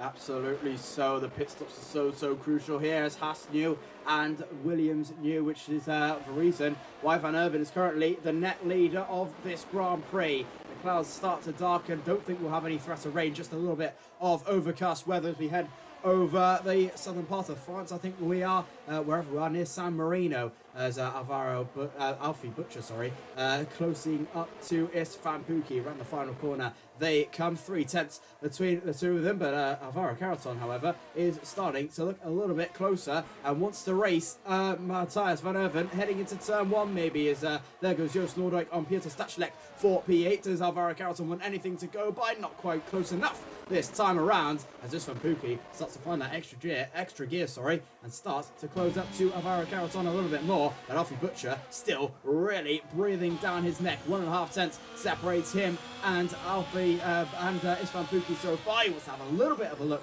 through into Tosa, but not quite close enough this time around. And Alfie Butcher all over the back of Istvan Pookie, as he has done for quite a while, and this could be pretty tasty. He can try and keep this gap heading into turn 1. Headed in towards turn 1 last time, but Carreton was actually not at full throttle. He clearly doesn't want to go for the move on Van Erven, and Van Erven's clearly not trying to battle him at this point, so realistically all they're doing is just pushing themselves back into the pack. We can see that by the fact that Noordijk and Stahalek and Chanakinchi, they've all been able to catch up at this point in time. So essentially, these guys are actually helping us get better racing towards the end of the Grand Prix, as now they're going through Avatsa 1 and 2. Ruben Pedreño finally coming into the pit lane.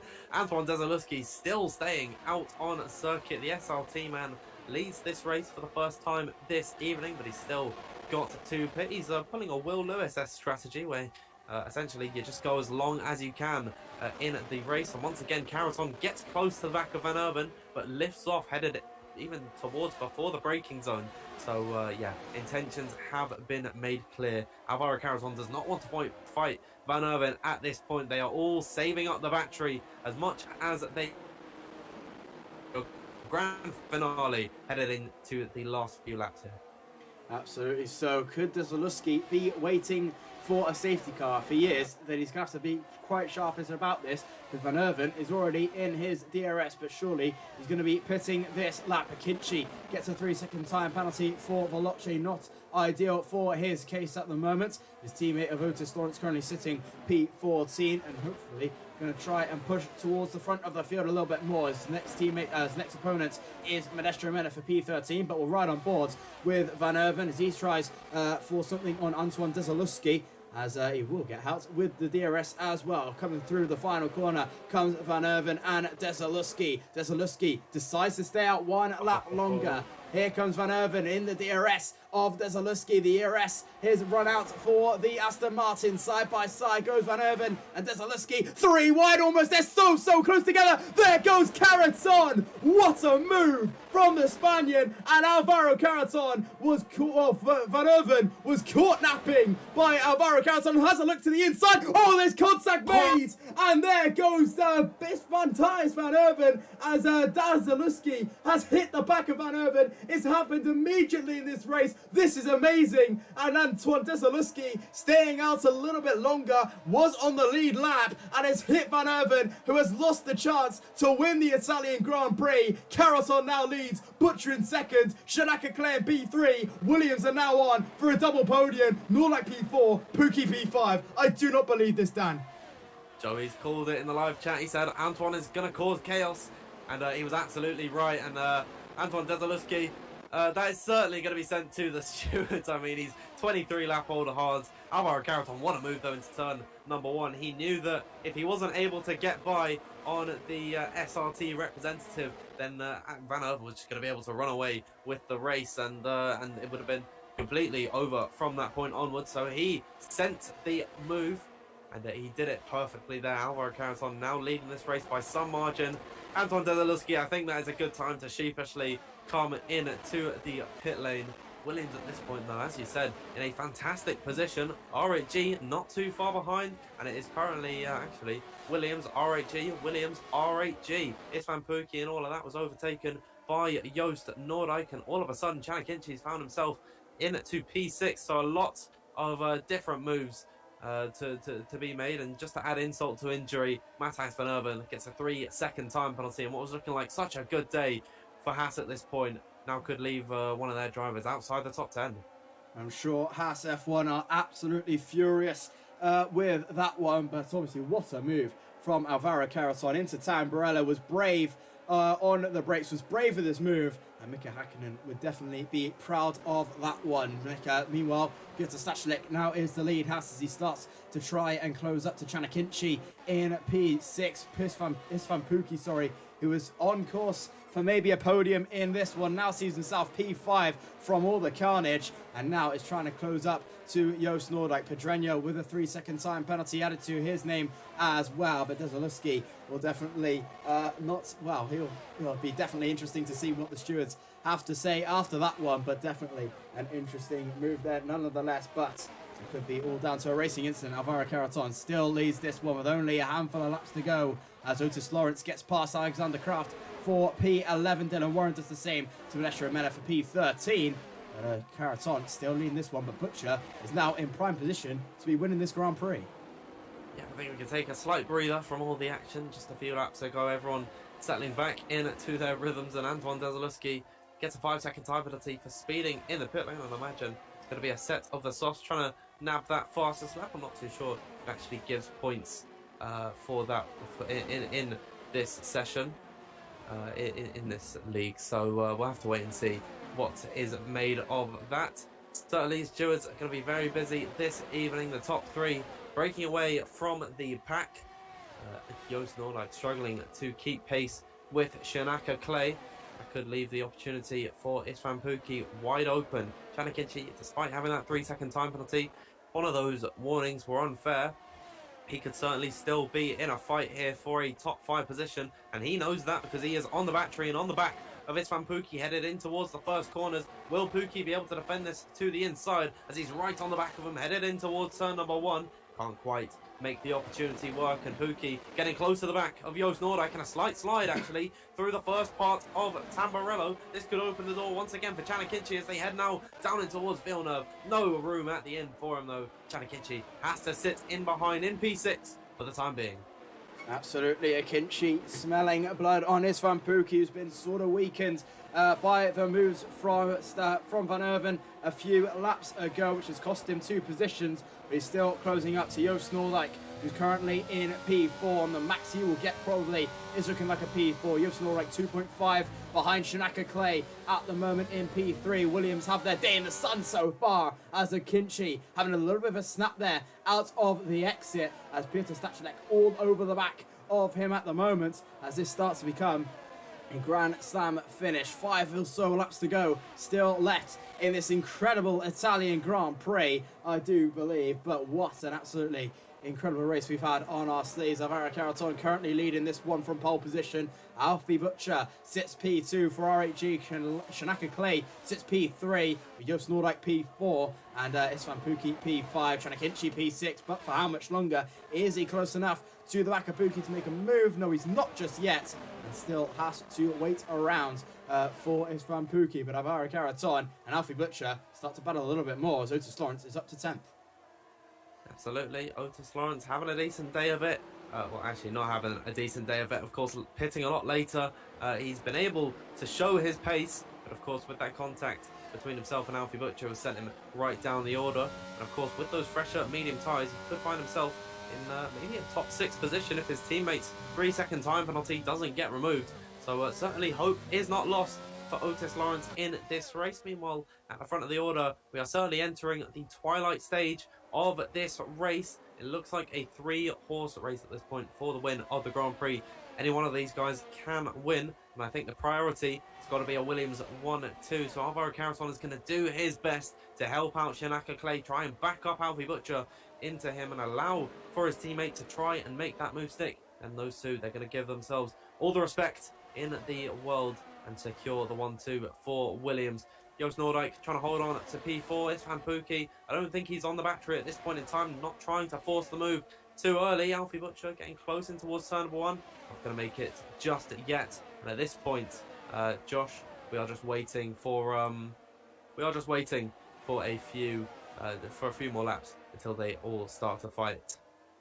Absolutely, this is going to be looking like the final laps for the likes of Alfie Butcher and Shanaka Clay in this one. Clay 8/10 behind Alfie Butcher. Alfie Butcher 4/10 behind Alvaro Caraton with only 3 laps to go. This could be absolutely incredible indeed. 5/10 Butcher versus Caraton to the end, to the checkered flag. They will go. Butcher, the rising star in F1 Esports. Alvaro Caraton, the veteran of the game, who's been with Williams Esports for so long, is on the verge of winning the first PSGL E-Series race from pole position. It's going to be so close with only 3 and a bit laps to go. This could be absolutely incredible. Place your bets, ladies and gentlemen. Who you think will be the race winner in 3 laps time? Caraton comes through the final corner with 3 laps to go. We have a race on our hands. Butcher closing in to the back of Alvaro Caraton as that 30 commences. 2 more to go. This could be incredible to watch, Dan.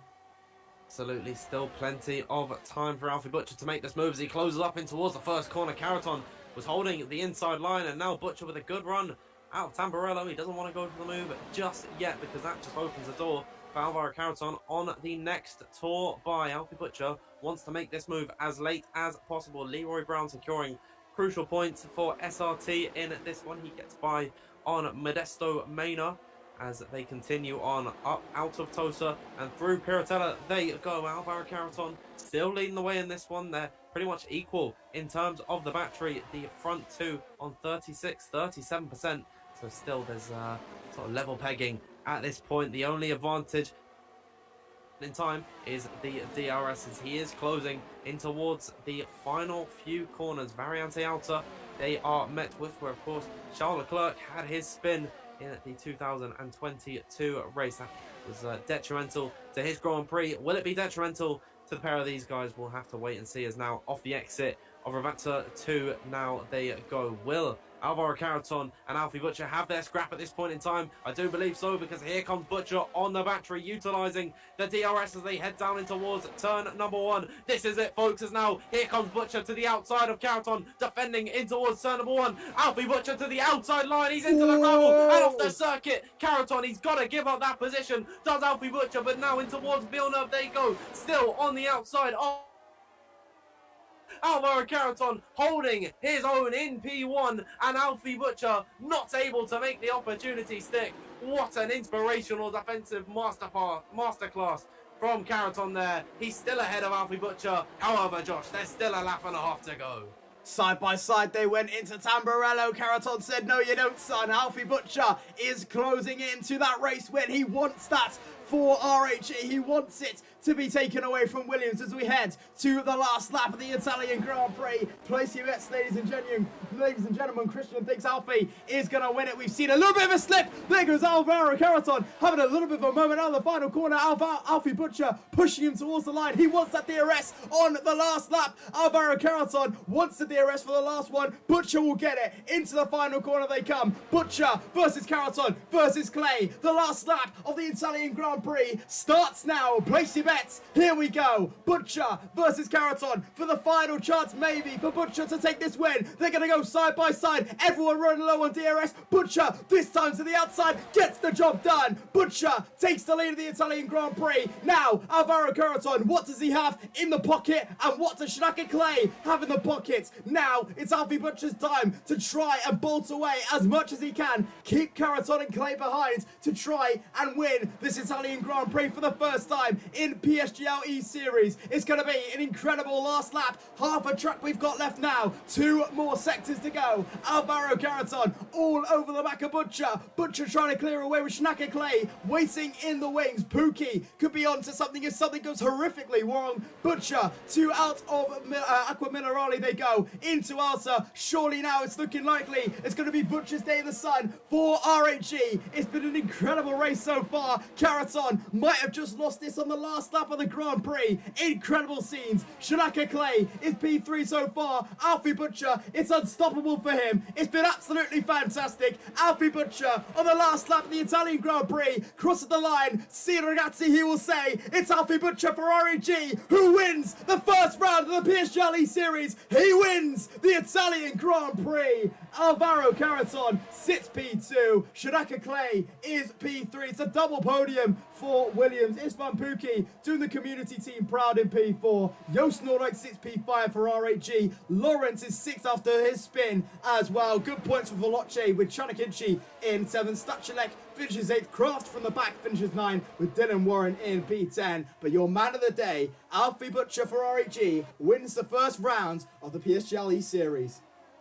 Alfie Butcher making the statement as RHG come away with the first win of the PSGL E-Series. Well done to Williams, securing the double podium. Unfortunate that they weren't able to capture the win, but Alfie Butcher, I think he played that one to perfection there. Very nice indeed for the community-based teams. Istvan Pukki was the shining star for Parnell Racing in P4, driver who I do believe has a very bright future in the F1 esports scene. Joost Noordijk did all he could to catch up, but he ended up in P3 at the end, and there's a gap of 3 seconds. I'm not too sure if Joost actually had a penalty, but yeah, what a race indeed.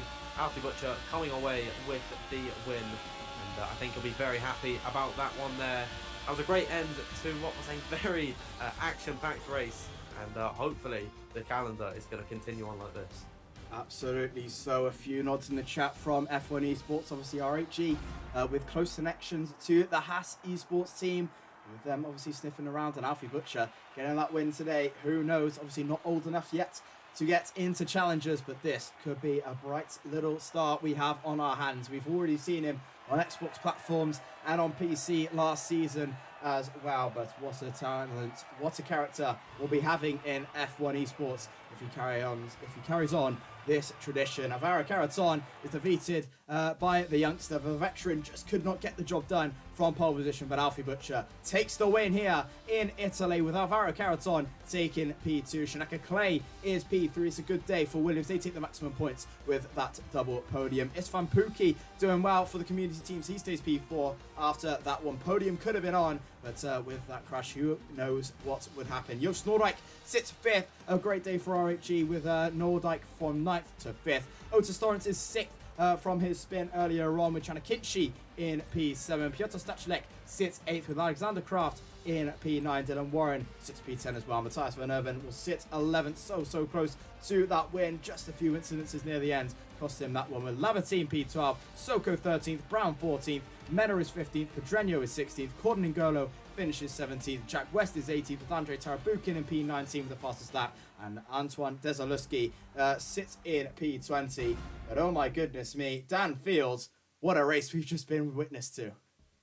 Absolutely, that was a very intense one from start to finish. A little bit of a lull period throughout the middle portion of the Grand Prix, but that made for an even more epic finish. So couldn't be happier with how this race has gone. Alfie Butcher, incredible drive from him there. He looked to be on pace throughout the entirety, but even in qualifying, despite not being able to capture pole position, he was always in and around the upper echelons of the grid. He was able to use that to full effect and challenge Alvaro Caraton, who in his own right drove a fantastic race throughout the entirety of it. I don't think he put a foot wrong. Of course, he had an insane move on Matthias Van Erven where he was 3 wide. Anton Desaluski on the outside before all that carnage kicked off.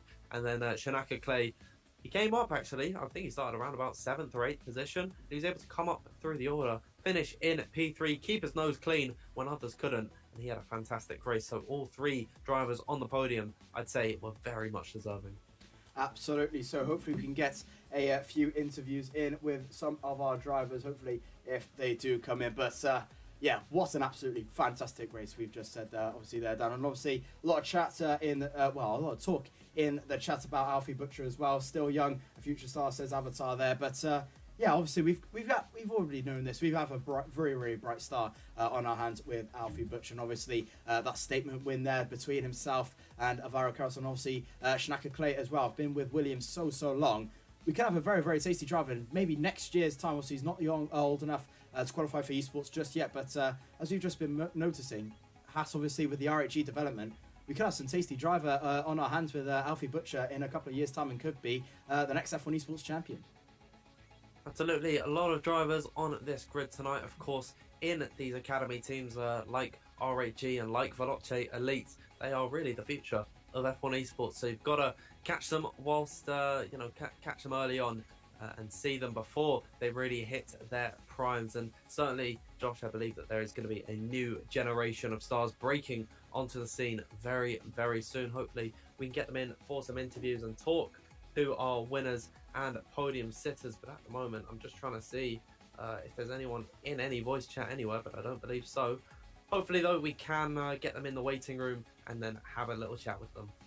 Absolutely. So hopefully we can try and get a little bit of a chat with anyone there. But yeah, fantastic race. Obviously, next race we head over to France at Le Castellet. Should be another absolutely fantastic one indeed. And we move over obviously to Holland next at Zandvoort, which should be an absolutely incredible race as well. Hopefully we can try and get some talks with a few of our drivers as well. We'll wait another 2 minutes and hopefully we can try and get a chat as well. But yes, fantastic. Williams will definitely be happy with that second and third as well. But obviously wanted that win as well. But with what's happened so far, do you think maybe this could be a sign, Dan, that we could see maybe domination maybe from RHG, Haas and Williams all the way through this season? Well, I think at this point, Williams are the most complete team. I mean, they've got incredible synergy. Alvaro Caraton and Shanaka Clay from working alongside each other, a part of the esports team itself in the F1 Esports 2022 season, and they seem like they are just the most well put together. A lot of these issues will be ironed out as the season goes along, but a lot of these drivers having early incidences, a lot of them I'd say were quite clumsy. Of course, you know, a lot of the stuff that happened this race definitely was avoidable, and just in due time that is going to I think that will iron itself out, especially around a circuit like France next week. It's a lot more forgiving, I'd say. It's a lot less tight than Imola, so maybe we're not going to see as many drivers trying to go for the same part of the racetrack. I hope, at least, very different circuits actually, Imola and France, in terms of the runoff area. You know, it's all gravel and grass at Imola, and then they've got their the blue and red strips along at Paul Ricard. So certainly a change of pace for these drivers, but I'd imagine they're all going to be able to handle it. Absolutely. So I'm not sure if we'll be able to get an interview with our top three. Trying to check once more, but don't think it will happen, unfortunately. But another great race for PSGL. Our first race of the PSGL E-Series has definitely turned out to a massive success there. Thank you all very, very much for watching. Well done to all of our drivers. Alfie Butcher for our race win, Alvaro Caraton and Shanaka Clay is our podium finishes there. But that's been absolutely fantastic. That's been all from us, I think. Thank you all very, very much for watching, all of you back at home. Remember to like and subscribe and hit that notification bell for all of our next upcoming races. Obviously, the season has finished now, so we've got PSGL E-Series. A lot more to come. Obviously, new applications are starting up for the new season as well. Follow all the links below in the description to look at that. But from myself and Dan Field, thank you all very, very much for watching. We will see you next week at the French Grand Prix. Take care and good night.